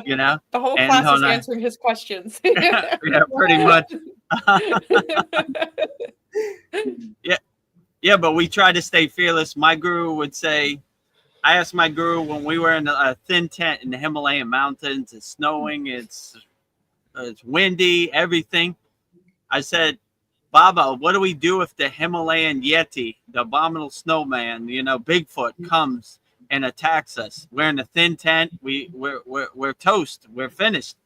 He said, he looked at me kind of strange. He said, if the Himalayan Yeti comes and he has God energy and he's loving, he is our brother. We welcome him in our tent for tea, and our bed is his bed. So no matter what the form or what this crazy world shows you, always stay in a fearless state, no matter what, and enjoy the ride for as much as you can, and say, okay, I have an audience of, astral plane travel. Let's enjoy it as much as I can. Whee! I'm flying. Look at this. Oh my God! Look at that. It's Bigfoot right there. Hey, Bigfoot, how you doing? So when you have that fearless space, you're coming from a place of love, not from a place of fear. Then you just radiate that unconditional love, and the journey becomes a lot more happy and blissful, right? Because you don't create those fear-based obstacles or that resistance or those blockages for yourself. You just let it happen and enjoy the show, and enjoy the ride. Yeah, enjoy the ride. Like, oh, look at that. Interesting. Like I said before, when I was showed a seraphim with the eyes, I was like, whoa, look at all those wings and those eyes on this seraphim. You look beautiful. and they were kind of surprised, like, this guy isn't scared. Most people are scared, you know, they see something they're not used to. But I was like, no, that's the most beautiful thing I've ever seen. Why are you hiding back there? Come up to the forefront, you know? So I see Bigfoot. I enjoy it for whatever it is. So don't be fearless. Whatever is shown to you, enjoy it, you know, because it's a beautiful blessing. Everything. Enjoy the ride. Like Wow. Anya said. Babaji, wow. Babaji is very playful, no? Oh, yeah, for sure. Yeah, I told a story one time. I was in the Himalayan mountains, and you need to wear gloves so your hands will get frozen. So it's windy, it's cold. And I was like, I put my gloves in my pocket so I could touch the earth and ground myself. And when I reached in my pocket, there was only one glove. And I looked around and looked around. And after a while, I said, Babaji, I know you're playful and you're playing a game with me and you have a childlike spirit, but could you please place my glove back in my pocket? I would greatly appreciate it. I don't want my hand to get frostbitten and turn black. I reached in my pocket and there was my glove. So Babaji definitely has a playful spirit and Yeah. definitely a childlike loving spirit. So when you have that mindset, you understand. You're going along for the ride. Yeah. I like the story with you and Babaji where he kicked you in the water when it's like you finally Oh got yeah, there. that too, right? So I went up the Himalayan mountains, very steep, millions of rocks, the elements, everything. And when I got up there, the water was very cold, so I was trying to ease into the water.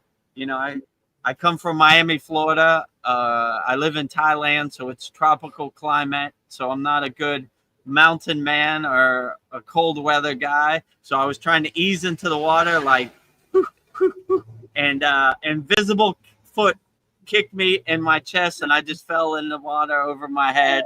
And it was a good reminder. Don't ease into this life, cannonball into this life, and enjoy it as much as you can. So that was a good reminder. Yes, Babaji, you're right. Instead of easing into this water, I walked all this way up the Himalayan mountains and traversed the elements, and I should just, when I get there, cannonball into the water, dive in head first, right? Yeah. Don't ease into spirituality, dive in head first, right? I love Right? it. Yeah, I love it. By the way, you here I love that we can speak about paranormal weird things, and you said something about grounding, and I told my galactic family, send me something, and then they sent me this, like literally they sent it to me. It was outside of my house. Check this. It's a hematite. What? A hematite. Oh Oh, my God. nice. It's one of the most Oh, wow. ancient rocks, and Yeah. metaphysically it's for grounding. And yeah, I feel so ungrounded sometimes. But this is not the weirdest thing that I'm going to tell you, because I was sleeping here in this room, and then this rock, literally, this was the weirdest paranormal thing. It flew across the room, and it literally hit me in the third eye. I'm not joking. Oh, nice. Oh And wow. I called my friend paranormal researcher, and I told him, like, what, like, I literally, my nose was in pain, and he told me, yeah, those weird things happen. Yeah.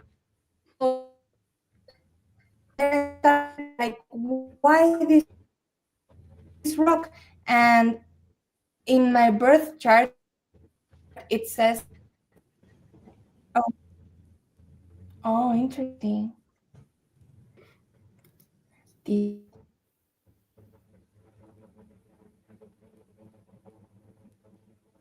Oh, is my internet bad or somebody else's? Yours, I think Yeah, Anya, it's Anya's. Anya. Oh, Anya. Anya, right? She's breaking up. Anya. Oh, okay. Yeah. Well, Usually it's me on the beach in Thailand, but I'll it's just give him a Anya. minute. Well, Uh, Darren Carter's here. He said, "Morning, family. I just got up and can feel the love already." And it is yeah, 4 we're having a.m. a here in very the UK. profound conversation here with Anya. We just lost her, right? I guess those overlords or slave masters Yeah. didn't like that conversation. We're Well, going too deep, right? yeah. Oh, That Bobby could Shea, be, you clear know, the path. it really could be. But I'm gonna get me some hematite. Yeah, Well, that was amazing. yeah, we got the gist of it. So yeah, Anya, when she comes back, is always welcome. It's very. I'm Yeah. a good listener. I want to hear. Like, I like to contemplate on what other people say, and I was like, oh wow, starseed. Yeah. Let me see. And I was a poet, and I didn't even know it. I'm a starseed too. I just got to go in the bathroom, smack myself across the face, put some water in my face. Now I'm looking directly at a starseed myself. Yeah. You know, my inner starseed is now awakened and then realized. So yeah, very profound, right? Like there was some great insights. You know, Yeah. I like the manifestation one. Now we know how to manifest. We invoke whatever we want We invoke. into this. We harmonize. We align ourselves with the frequency, and you'd be surprised in your inner potential what can be happen. You know. Well, I have a thought for a thought from Zane. He says Zain Ahmad. He says Trump did a secret deal with corrupt leaders of my country, so I don't trust Trump. He has fake white hat. What did he Well, do? Yeah. newsflash, Zane. I don't trust none of them. I don't trust Yeah. no government. I don't trust red, blue. Ugh. They say go right, I go left. So anybody in government, I feel they have ulterior motives. So, you know, just because I'm American, I don't trust none of them, you know. So Yeah. I'm trying to do what I can control in the present moment. And what these other people say, I kind of look at it like clouds passing in the sky. Like, there they go, you know. Secret deals, war, murder, destruction. Nothing I want to be involved with. So no secret deals over here. Peace, love, and harmony. Yeah. Compassion, helping people. So yeah, well, whatever secret deal they have, who knows, you know. I can't verify it, and it really doesn't serve me in the present moment. So you know, it's just a bunch of narratives on your TV screen that don't really serve you in the present moment. So Yeah.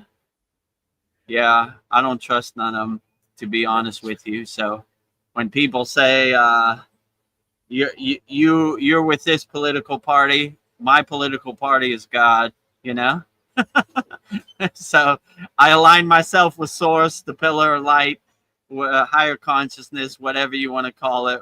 I let my soul be my guiding light, my North Star. So what other people Yes. say is almost like a comedy show on the Maya delusional screen of the universe. So, you know, yeah, I don't know. Whatever deals they're making behind closed doors, I don't know. I don't attach to it. You know, I just laugh at it like the comedy movie it is. Like, I don't trust none of them. So if you ever think Vedagurudev is political, non-political, zero.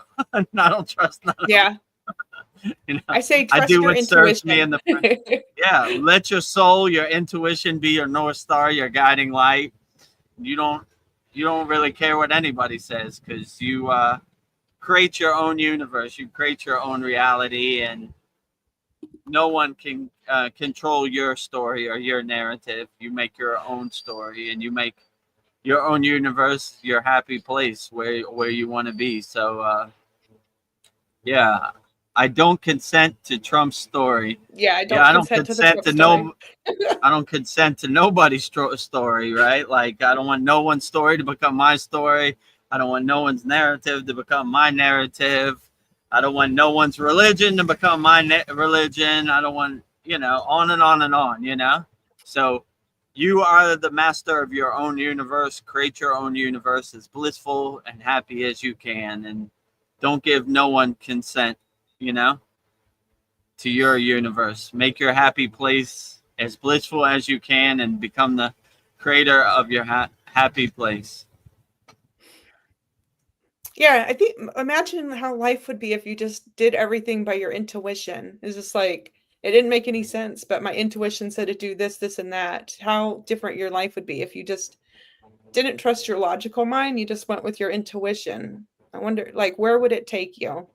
And So, when you walk on the spiritual path, that is a good practice. I mean, if I let my logical mind dictate what I did, I would never be here. I just jumped off the cliff like Autobiography of Yogi. Babaji says, come to the Himalayan mountains. If I made sense of it, none of this would have been possible. So I just took the leap of faith and jumped off that cliff.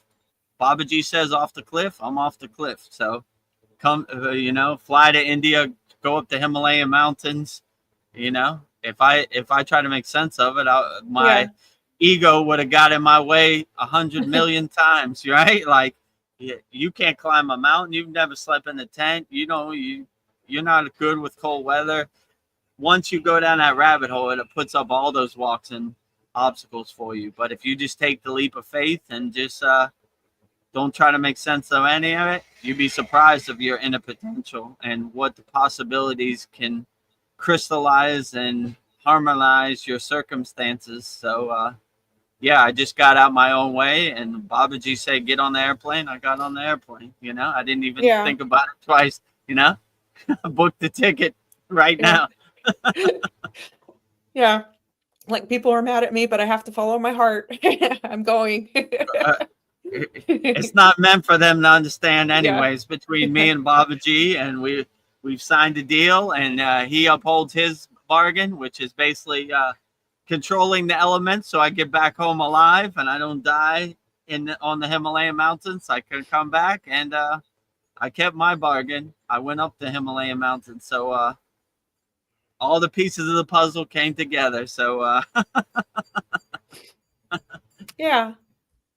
Yeah, and I think like where does panic attacks come from? And I think maybe it's when you're like stuck in your ego, or like if you're like just in intuition, maybe you wouldn't have panic attacks. But I was just thinking, where does this energy panic attacks come from? Is it just like freezes you? yeah, I would say it's trying to make sense out of what can't be made sense out of. Yeah, If I try to make sense out of going up the Himalayan mountains, I would have, drove myself crazy. Like I would have gave myself a panic attack. I can't yeah, go up the mountains.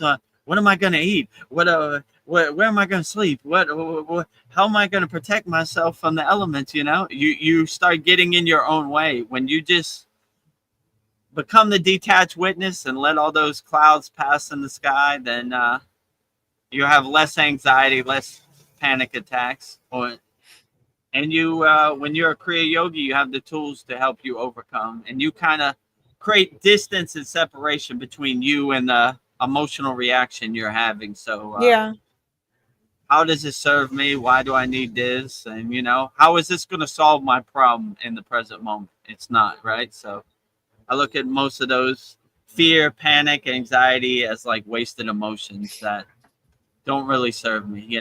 Like this isn't going to solve the problem. The problem's still going to be there. So let me have a clear head. Let me breathe. Let me be calm and figure out a solution. I'm at the bottom of the mountain. How do I get to the top of the mountain? Panic attacks aren't going to help me. Anxiety, none of these lower emotions or lower instinct are going to solve the problem for me. So I don't need this. I need solutions. I don't need more yeah, problems. So we learn how to detach from that and focus on the task at hand. Pass the test. I'm at the bottom of the mountain. How do I get to the top of the mountain? Let me go in my toolbox. Panic? Nope. That ain't gonna don't need help. that. Anxiety? That ain't gonna help. Fear? That definitely ain't gonna help. So you start finding tools.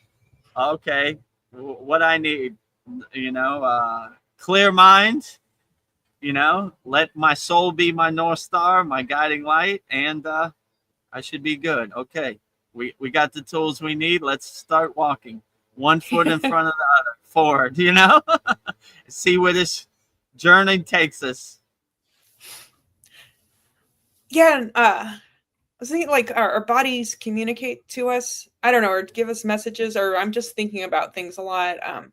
Like I have floaters in one of my eyes. Me And I was too. thinking, well, maybe that's a way of like telling me that I'm not seeing things clearly. And maybe, you know, my doctor said that I just have to live with it. But I think that there is a way to clear it up.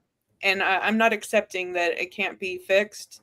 But maybe there's something that I'm not seeing clearly. I don't know. That's the message I'm getting. Like if I can see it, and you know, maybe my body needs something to clear it up.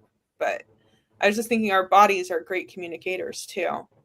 Yeah, true. Your body is the best doctor. It'll tell you what it needs. So if you have a floater in your eye, I mean, I would probably focus your healing energy to that place and see if you could dissipate it and let it, you know, it might not happen in one day. I would just keep doing it till it goes away. Yes. Yeah, I've been like meditating and visualizing golden light coming into my eyes, and that seems to be helping. So I just need to keep accessing that, bring in as much golden light as I can into my eyes. But I've got tons of floaters, so yeah, I feel your pain. It's very annoying. Sometimes I'll think there's like an insect because I see a floater. And, well, that was just a floater. But I'm trying to do the same thing, you know, heal myself, heal my eyes. You know, I know. Yeah. Even, you know, there's going to be technological advances too. Like that's what they told me. They really can't do anything about the floaters at this point, but they did say they could zap it with a laser if it's a big one and split it up, but that could do more harm than good, you know. Yeah, tiny little. Yeah, but I'd just rather not. But I don't want a laser in my eye. It's up to us to fix that, I guess. Yes. I like what you said, have the golden vision, right? So floaters have no chance when you really have that divine sight, you know, that divine gaze, you know. So maybe try to attack and really focus on that floater and try to dissolve it as much as possible. When you have the golden light, the golden vision, the divine vision, then the yogic gaze, you know, the yogic stare, the divine stare right at it and try to dissolve on impact, you know. All right, floater, you want to play games? Let's get to work, right? I see you out there, you know. You can't hide from me, right? So focus your golden light divine stare on that floater and see what happens, you know. Maybe it not happen in one day. It takes a little work, or you know, but I'm sure it'll dissipate after time, right? Because you are your own inner doctor, and you can heal yourself. So I would try to heal yourself as best as can. But yeah, there's a lot of pesky things out here, floaters, and your body breaks down. You know, your knee hurts, your ankle hurts, your feet hurt. You know. So this junk car does give you some things you need to overcome. That's for sure. Vedagurudev included, right? Yeah. But I feel like I'm getting my power back. So like the world tells me I can't do something. Maybe I can do this. I'm like, we're Americans, not Americans, right? Whatever the world tells you can't do, just laugh at it. Like I can do anything. My inner potential is unlimited, you know. So whatever you have to say, world, I'm not listening, you know. Yeah.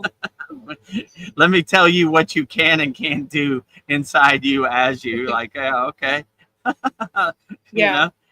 Not listening. La la la la la la la. It sounds like Charlie Brown cartoon. The teacher. What is Charlie Brown's teacher? I can't hear what Charlie Brown's teacher. It's just all white noise. Like a white noise, mumble mouth, you know, like mush mouth, right? I don't even know what that means, you know? Yeah. Somehow Charlie Brown knew what it meant, you know? Yeah. I wonder how Charlie Brown, he was intuitively connected to his teacher. He could decode the mush mouth, the white noise. No, we're just like, who? What are you saying? Who?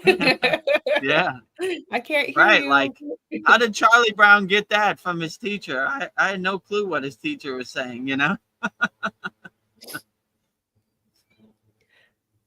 Well, here's another, like, going down a rabbit hole, but like donating blood, it's like seen as a noble thing. And like when we donate blood, we don't know where it's all going. Like if I donate blood and I know it's going to a family member and to save their life, but it's just like we donate this, like, our life force. And it's just like, I feel like maybe, you shouldn't be donating your blood unless you know exactly where it's going. Like you're maybe donating your blood's like a form of giving away your power. Like it's your codes, your DNA. And it was just like, I don't know. I know I'm sounding paranoid, but I was just thinking, I don't want to give my blood away. I completely agree with what you Yeah. said, because like my daughter did that little DNA thing, my oldest daughter, and I was like, I'd like to do that, but I don't want them having my DNA, and Right. and also at the hospital they asked me, if it's necessary, are you willing to accept blood transfusion? Which I said yes, because it was either life or death. But I know I don't trust that blood because it's all now contaminated with the vaccine. Also the blood is contaminated now with people that's been vaccinated. So who knows what I'll be getting with that blood? And I don't know. Well, a friend of mine donated blood, and they told her that they don't want people that got the shot to donate blood. So that tells me there's Really? something bad in that blood now. So Yeah, they're basically telling on themselves, like, yeah, we tainted the blood and we don't want it back. Well, you shouldn't have told us. You shouldn't have mandated us to put chemicals in our blood. Even you don't want it. The overlords don't even want it, right? So they're telling on themselves, like, I wonder if Anya is vaccinated. That's another question for her. Hopefully if she ever comes back. But yeah. I mean, when you become a higher frequency being, here's what my guru said. I was like, well, when the C word happens, what if I need to get vaccinated to go to the store, or, they ask to see your certification? He said, Vedagurudev, you're such a high frequency being. Dissolve on impact. Whatever they put in your body, be such a higher frequency light being that it just dissolves on impact. And if you really want to, wherever they put it in, go in the bathroom, blow it out your system. You have the technique, so get it out your system. And I was like, yeah, well, hopefully that it doesn't come to that. And it never did. So, yeah, but you begin to see, like, you're not going to be able, their thing is fear mongering. Their thing is fear porn, right? You're going to die if you don't take this vaccine. Not true. You're going to not be able to go to a grocery store unless you have the certificate that you've been vaccinated. Not true. You're not going to be able to fly. So they're habitual liars. They say a bunch of stuff. So, like, and they're just telling on themselves. We don't even want the vaccine we told you to get, right? Like, what? Oh, gross. You even know it's fake, So, I don't know. I don't want their science to become my science, So, be such a higher frequency being, no matter what they put in your food, no matter what they put in your body, dissolve on impact, right? Yeah. Like I always say, unshakable mountain. No matter how much rain there is, unshakable mountain. No matter how much snow, unshakable mountain. No matter how much sun, unshakable mountain. No matter how much wind, unshakable mountain.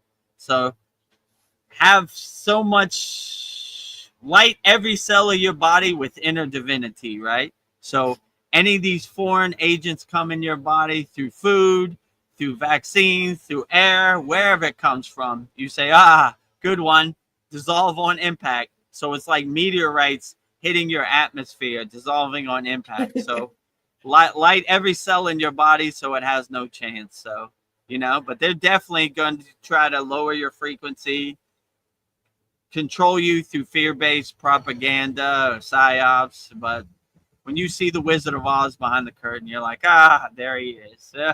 This Joker is trying to tell me again he's God. Oh, God. You know, never stop, right? The comedy show continues. Do you guys remember, like, it's this fairy tale where the wolf, the three little pigs and the wolf threatens to blow down their house, and they're like, Yeah. not on the tip of my tippy something toes, Mhm. but it's just like they get into a brick house and the wolf can't blow down their house. I feel like we have to build a There you strong go. house around us. Like that was Yeah. like telling us that if our house is strong, the big bad wolf can't get us. I huff and puff and blow your house down, right? Yeah. So, not if I'm in a brick house, not if I have a unbreakable aura around me, an unbreakable shield, right? Yeah. Huff and puff all you want. You Well, can't blow my house. well, let me tell you a story about what's going to happen to your body. Blowing, but my house stays, stable and firm and can't be blown down. So, yeah, I agree Build with your you. house. Right? That's brick by brick. Make your house brick by brick. So when the big bad wolf comes to blow it down, he's just wasting his breath. Yeah. It's a bunch of hot air hitting some stone bricks, you know? It's interesting how all children like know all these. We've all heard of the Big Bad Wolf story, right? The Three Little Pigs. Oh yeah, that is the Big Bad Wolf, I think. But the Twinkle Twinkle Little Star. I remember that one very distinctly. I had it memorized. I could probably still say it right now, but the most of it. But and yeah, some of it's some scary stuff in a way. It's like a werewolf. A Little Red Riding Hood. How about that one? Yeah. Yes. That was the werewolf. They're There's always a wolf doing fear stuff at us already. What big eyes you have. Yeah. From birth, you've been conditioned to regurgitate these stories. But if you see the elites, the cabal, whatever you want to call them, as the big bad wolf, you say, oh, there he is, sleeping in my bed, dressed as my grandmother, trying to eat me. Yeah. See you, big bad wolf. Yeah. What about Hansel and Gretel? Did you guys remember Hansel and Gretel? A witch, and she's gonna eat the kids and put them in the oven and stuff. Right. That's a little more brutal, right? The oven, So if you attach that to the evil in the world as the witch or the big bad wolf, then you kind of see, right? Like their game, Yeah. Their projective programming. Why are they telling us kids this stuff? Couldn't they think of happy stories to tell us? No. Yeah, I remember it here in Hansel and Gretel. Like, damn, they put them in the oven. Man, that's what they teach in school nowadays. Yeah. It's pretty brutal, right? The big bad wolf dressed as your grandmother. No wonder people are in mostly a fear-based state, right? They've been conditioned from birth to, believe this, right? Like, anytime you see an oven, you have trauma. You remember Hansel and Gretel, right? Anytime you see a wolf, like, he's coming to eat me, he's coming to blow my house down, right?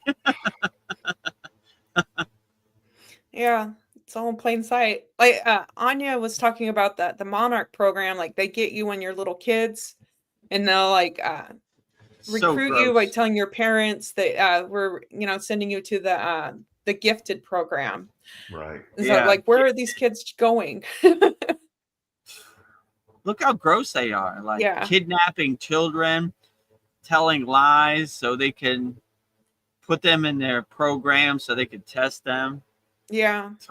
Total evil, gross, right? What type of person does that to innocent souls, to child? These are gross people. So anytime I see them and talking on TV or whatever, I'm like, ugh, gross. The devil has shown his face again, like gross, And these are people we a lot of people are like, oh, they got money. Yeah, they got money. Look what they did to children. They kidnapped children, sent them to their island, and did horrible things to innocent souls. Gross, Their money Gross. is ugly. I don't care how many flowers they have. These are losers. Loser. That just made me think of Pinocchio when you said send them to the island. That's another Yeah. one. Pinocchio. That was not a Yeah, very pleasant Pinocchio. story No. either. Right, exactly. Right. So when you start to see behind the curtain, the Wizard of Oz, you start to see like, look at these stories. They're telling on themselves, right? Yeah. When they have different characters, but if you really see who those characters are, you see the Wizard of Oz behind the curtain. They're telling on themselves, right? Yeah. Pinocchio, Snow Hansel and White, the Gretel, Seven Dwarfs, Snow White. Yeah, Cinderella. they all become these stories, right? What is in these stories, right? They're basically telling on themselves, like, we hurt children, and we're trying to hypnotize these narratives into children's cartoons so they're easily acceptable, gross, Yeah. Gross. You've just exposed the Wizard of Oz, sir. Yeah. What's behind the curtain? I have exposed the Wizard of Oz, so if my internet goes out, no, it's not me. Yeah. They got Anya, now they're coming for Vedagurudev. Yeah.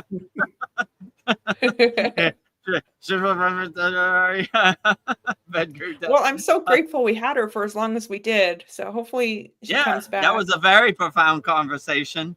Like I always say, I'm a good listener. I like to listen. So I want to hear profound conversations for sure. So I want to be a good listener. In general, people from the free thing cannot come on face to face like we're doing here. Correct? No, I just I asked Vedagurudev. Yeah, I send it to. I send her the stream link. Yeah, I'll send it to her every week. Actually, I send her the StreamYard link, and because she asked for it. She sent me a message on School DM like, when can I come on? And I was like, our next one is the Soul Talk. So when I had the StreamYard link, I sent her both the YouTube and the StreamYard, whichever one worked best for her. So I'm glad she came on the StreamYard. Yeah. I was very profound. I like to listen and contemplate what other people say. So yeah. I mean, it was profound. She had so many, stories, and just it takes a lot of guts to come out with that. But this is the right platform for it, because I'm not gonna say nah, but if you were to go try to tell a normie out there, they're gonna look at you all sideways and say, crazy, right? So it takes a lot of guts to come out with that. And you saw she was getting emotional too, right? Yeah. Like, she's been holding these rocks for a long time, where people probably, her own family probably thinks she's lost it, right? She's gone nuts, right? So when you find like-minded people who are open to your ideas, then it's a great weight off your shoulders, So I'm glad we could give her the platform where she could let it free, right? Let your soul shine. Whatever you got on your mind, we're open to it, Yeah, I mean, that was my first in-person Starseed, because I watch Starseeds all the time on various YouTube channels and hear their amazing stories, and I'm like, wow, that's kind of amazing. But to have somebody that's experienced that, and that you can actually interact with her, and ask questions, and then plus she had a near-death experience. I mean, she's had it all, man. I'm just like, wow. Yeah, very, very profound to have a audience of light beings, star seeds, So I welcome it anytime. Anybody out there watching that, we want to hear your story. Yeah. We're interested in it.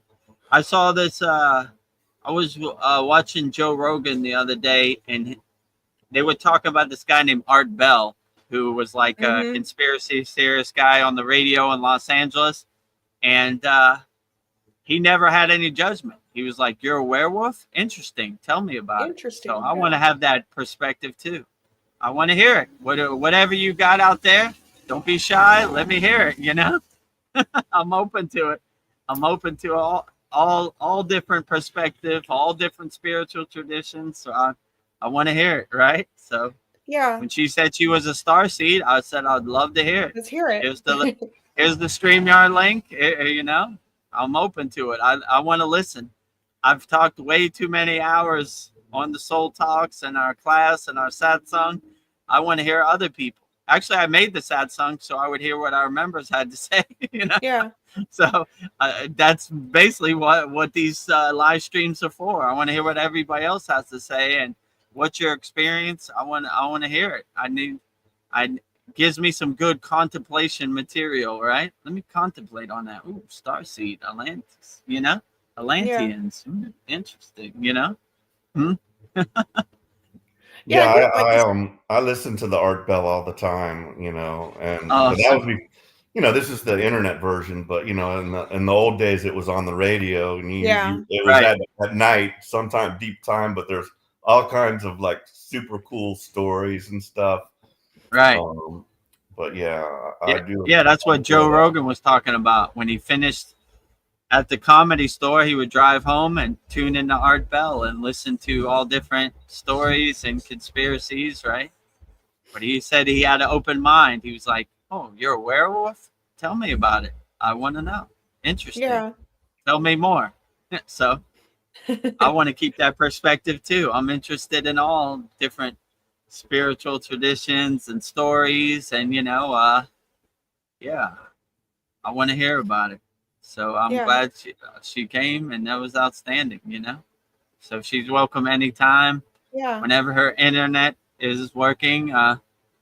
Hopefully, the Mexican government doesn't scramble her signal, Yeah. giving too much information.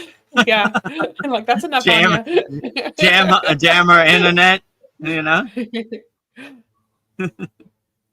Yeah, I think this channel is great. Like, it'll help wake people up their consciousness, and the more people that start talking about this, I think that's a beautiful thing. Like, I think that's the way out to wake us up, the consciousness. So, yeah, Yeah, I just hope more people keep an come. open mind, stay light on your feet, you know, just keep an open mind. I'm not married to my ideas, so I try to keep an open mind. And I always try to keep the perspective of SRF Yogananda's place, Lake Shrine, right? They had shrines for all different spiritual traditions. We're open to everything. When I went to the Himalayan mountains, we walked with lamas, we walked with agoris, we walked with sadhus, we walked with Buddhists, we walked with Christians, we walked with everybody. We were open to anybody. You like to walk? We're walking that way. Come on. Most people didn't even know while we were walking, you know? They didn't even know where we're going. They're like, I like these guys. They got good energy. They're walking. I like to walk. Let's walk, you know? Let's go this way. So, yeah, so I always keep that spiritual tradition, you know? You're a star seed? Really? Tell me more. I'm interested. You know, I'm open to it. I'm a star seed? Yeah, you're probably right. Let me go in the mirror and look in the mirror. I am a star seed, you know? So, yeah, so, yeah, I'm open to it all. Let's say it like that. Darren says we love to imagine fear entertains us. Yes. Yeah, I agree with you, you know? Some people like the comedy show of the fear-based state, you know. So yeah, let it entertain you. This Maya delusional world out here, this fear state, you know. Look at it like the joke it is, the comedy show it is. Like there they go, you know. I always loved Halloween too as a kid, you know. Yeah. And I still like to like have candy and let the kid, you know, see the little kids come up to the door, you know. But yeah, I don't know. It's a fun, and it's also a nice falls. You know, you feel the fall in the air and the cool air. It's just it has a certain feeling. Fall. Yeah, it's energetic or electric in the air. Yeah. Well, I got all these little. I got a new type of weed, you know, so I can tell it's fall because these little white flowers are coming. It's a different type of weed that grows in it. You know, like sometimes we don't like. I probably wouldn't have paid attention to that in the past. Like, yeah, I've seen those before, but I didn't like like jive it in that this happens at this time of year. So I'm like learning more about like when the dandelions come. Over now I've got that kind of weed. The grass has stopped kind of growing super fast like it was. So yeah, I can definitely tell just by nature, that it's a different time of year. I know when you said you had a different type of weed, I thought you were saying a weed that you were smoking. Oh, Nah, yard weed. Smoking the ganja, right? Yeah, that's what I thought too. I was like, Whoa. is Paul talking about actual weeds or he's talking about marijuana weed? Yeah. So you thought it too. I saw an interesting movie today. It's called Hostile Dimensions. And I don't know, these graffiti artists, they're in this like abandoned warehouse, and it's like they're exploring, putting out, doing their tags, and there's just like this door in the middle of the room, and it's just like it doesn't go anywhere. It's just this door, and then they open it and it opens up to another dimension. And I don't know, it just made me think like every time we open a door, we're walking into a different dimension. I don't know if anybody else has experienced this, but sometimes when I walk into another room, I'll forget where I was going. It's just like I lose like I don't know, almost like a sense of who I am every time I walk into a different room. So I don't know, that was just like got me thinking about different things, this movie. But in the back, I'm like, I don't consent. yeah. But yeah, and then there was one part where the guy was just like, just imagine something that will be in this reality, and she imagined humpback whales, and they like went into this new reality, and there was a pyramid, and they heard the sound. It was the sound of humpback whales, and it was humpback whales like in the sky moving. So maybe like everything you imagine, you can create in your new reality. But I don't know. It's just this movie just kind of sparked something in me. So yeah, interesting. Yeah. Like we literally can create our realities. Everything's a different doorway to where we're going. If you think of everything as a doorway. So yeah, absolutely. You are the creator of your universe. You are the creator of your happy place. So if you have that right mindset and perspective, then you can actually create your own reality. Oh, we have somebody we haven't seen for a while. Teeny Tapata says, is Tanian Dharma the same as Buddhi Sita? I don't know if you could say that with Vedagurudev. Buddha, Buddhi Chitta, right? Chitta. Yeah, so Chitta is the mind, and Buddhi is like, it's like capturing the state of the mind that you want to, right? So I said before, I'm always trying to catch booty, right? And Sandy made fun of me, right? Like catch the booty, right? Booty. So it's like that's half a second of bliss that you catch before you transition into sleep. So it's like trying to catch a fly in chopsticks, So yeah, so Dharma is more how you kind of live your life, right? So the rules you set for yourself and the guidelines that you follow to live a blissful life. And Chitta is more like controlling the mind or mastering the mind, right? In meditation. So Dharma would be how you would integrate it into your daily life, and Chitta would be more doing the actual practice, like mastering the mind. So, they're similar, but they're a little different. So, but all these different names and all these different techniques only matter if they resonate with you. So if they resonate with you, then that's the technique that really works. So if Santana Dharma works for you, then I would live your life by that and integrate it into your daily life.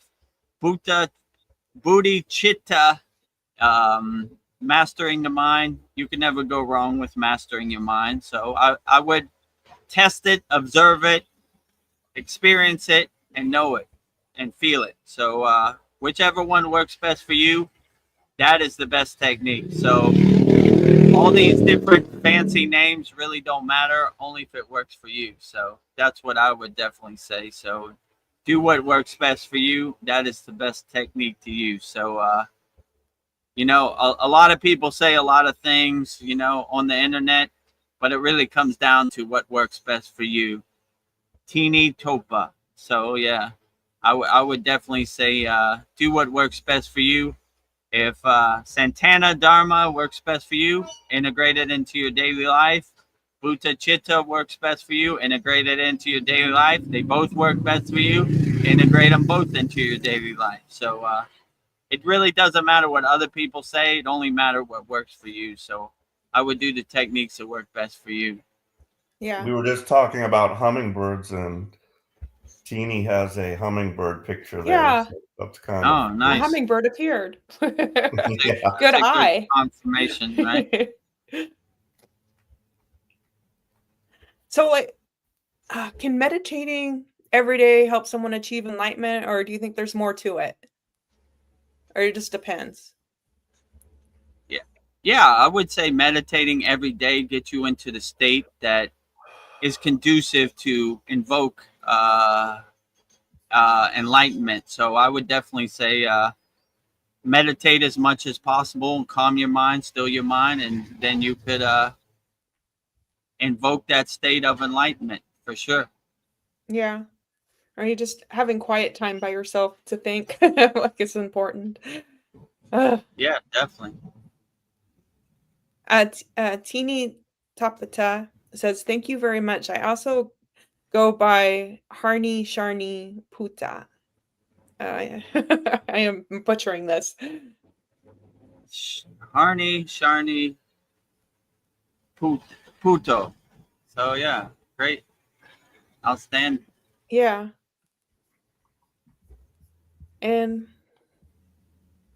I don't know. Another question is like how does one go about silencing the mind and becoming comfortable with it? Because a lot of people are not comfortable with silencing the mind.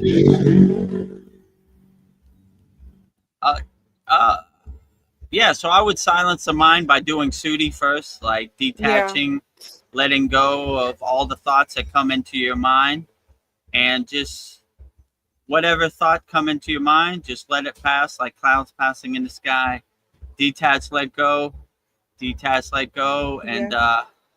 let it pass as best Yeah. as you can. I Well, I think think I'm gonna have to wrap this up actually I think because so too. they're opening the restaurant that Yeah, I'm I at. was feeling it. Time to detach the soul talks. Yeah, detach. I saw a guy behind me. He was watching the live stream right behind me. Some foreign guy seeing what I'm doing, and I'm seeing they're turning on the lights in the restaurant now and everything, and Okay. people starting to come. So Well, that's our awkward. cue. That's not good. I thought they were closed on Monday, but I guess Well, not. You know, so okay. So we'll okay. wrap it up. Well, tonight was fun. It was a very great Yeah, we had a conversations profound tonight. conversation. It was outstanding. So yeah, I appreciate everybody for tuning into our October 12th Vedagurudev Soul Talks live from the Thailand beach with me, Veronica, Paul, and Anya Starseed. Very profound conversation. So yeah. Bye for now, Darren Carter. Thank you for Yeah. joining us, Darren Carter and Tiny Tupa. And we'll be back on Wednesday, 9 p.m. Eastern Standard Time for our sad song. So if you didn't get your question in, we'll be back on Wednesday and we'll answer it wholeheartedly as best as we can. And hopefully Anya can fix her internet connection and we'll have her back and she could answer some profound questions from a starseed perspective, which is beautiful. So yeah, thank everybody for joining in. And tomorrow we'll have Mantra Monday, which is basically Goddess Parvati Devi. So Yeah. that'll be great and very profound. So And yeah, make sure you subscribe to our YouTube channel at Vedagurudev. A lot of daily videos, Babaji quotes, long form videos. We take each question from our soul talks and our satsang and put it into a 20-minute video. Good insights, gold nuggets, profound conversations in all those. And yeah, make sure you subscribe, watch as many videos as you can. Think we need like 650 more watch hours, then we'll be monetized. So we're getting close. So watch as many videos as you can while you're taking out the trash, washing in the dishes, whatever. Let's get those watch hours up. And yeah, and make sure you go to soulender.com, connecting like-minded yogis, yoginis, connecting souls, uniting hearts, spreading love. Go to soulender.com, join our group, and maybe you can make a soul connection.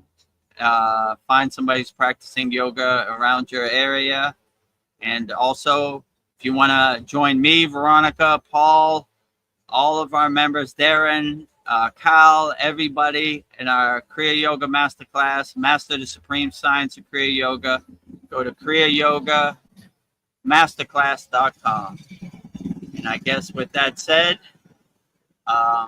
we'll wrap up our October 12th Vedagurudev Soul Talks live from a Thailand beach. And if you're going through something and you need Babaji's help and you want to call on Babaji, call Babaji's direct phone number. And it is Om Kriya Babaji Namo Om. This is Babaji's Mula mantra. And Veronica will say it so beautifully right now. And Paul can say it if he wants also. Oh, okay, go ahead. Om Kriya Babaji Nama Om. Om Kriya Babaji Nama Om. Om Kriya Babaji Namo Om. And lastly, we sing the Shanti Universal Peace Mantra, sending peace and love to all people all around the world. And Veronica and Paul will say it so beautifully right now. Om Shanti, Shanti, Shanti. Shalom. Sat Nam Sadhu Tao Em. Spirit. Swami Kami Amen Amen. Omen Selah Hom. Om.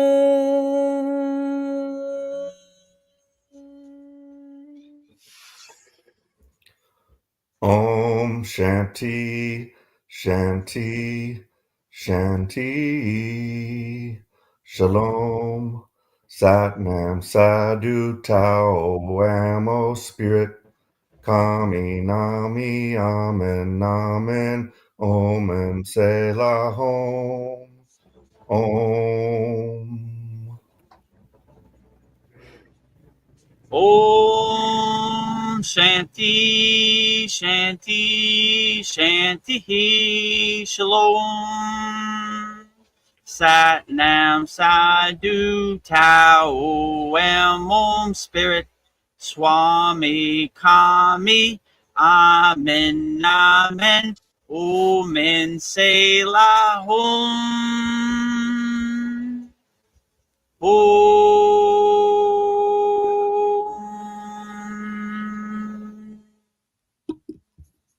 Namaste, I'm Vedagurudev, and today I'm going to share a proven spiritual system that's already helped thousands experience deep transformation. When you join the Kriya Yoga School Masterclass, here's exactly what you'll get. Weekly deep dive classes, Saturday at 11 a.m. Eastern Standard Time. Bi-monthly Holy Fire Yagna ceremonies to clear energetic blocks. Weekly satsangs and Q&A, Wednesdays at 9 p.m. Eastern Standard Time. Instant access to over 200 plus on-demand classes on asanas, pranayama, mantra japa, and meditation. Direct VIP access to me for daily mentorship and support. This is not just information, it's direct transmission, guidance, and transformation. Thousands have already said yes to the Kriya Yoga path. And if you're here now, something inside you is ready to. Click the Join Now button below, choose your membership, and begin your journey to inner freedom today. See you inside the Kriya Yoga School Masterclass. Kriya Babaji Namo.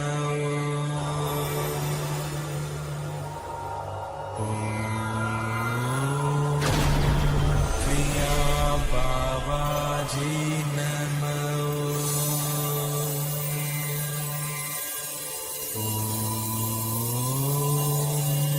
Kriya Babaji Namo.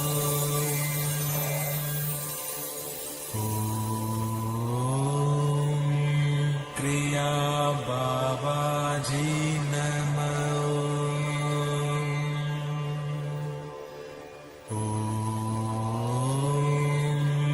Kriya Babaji Namo.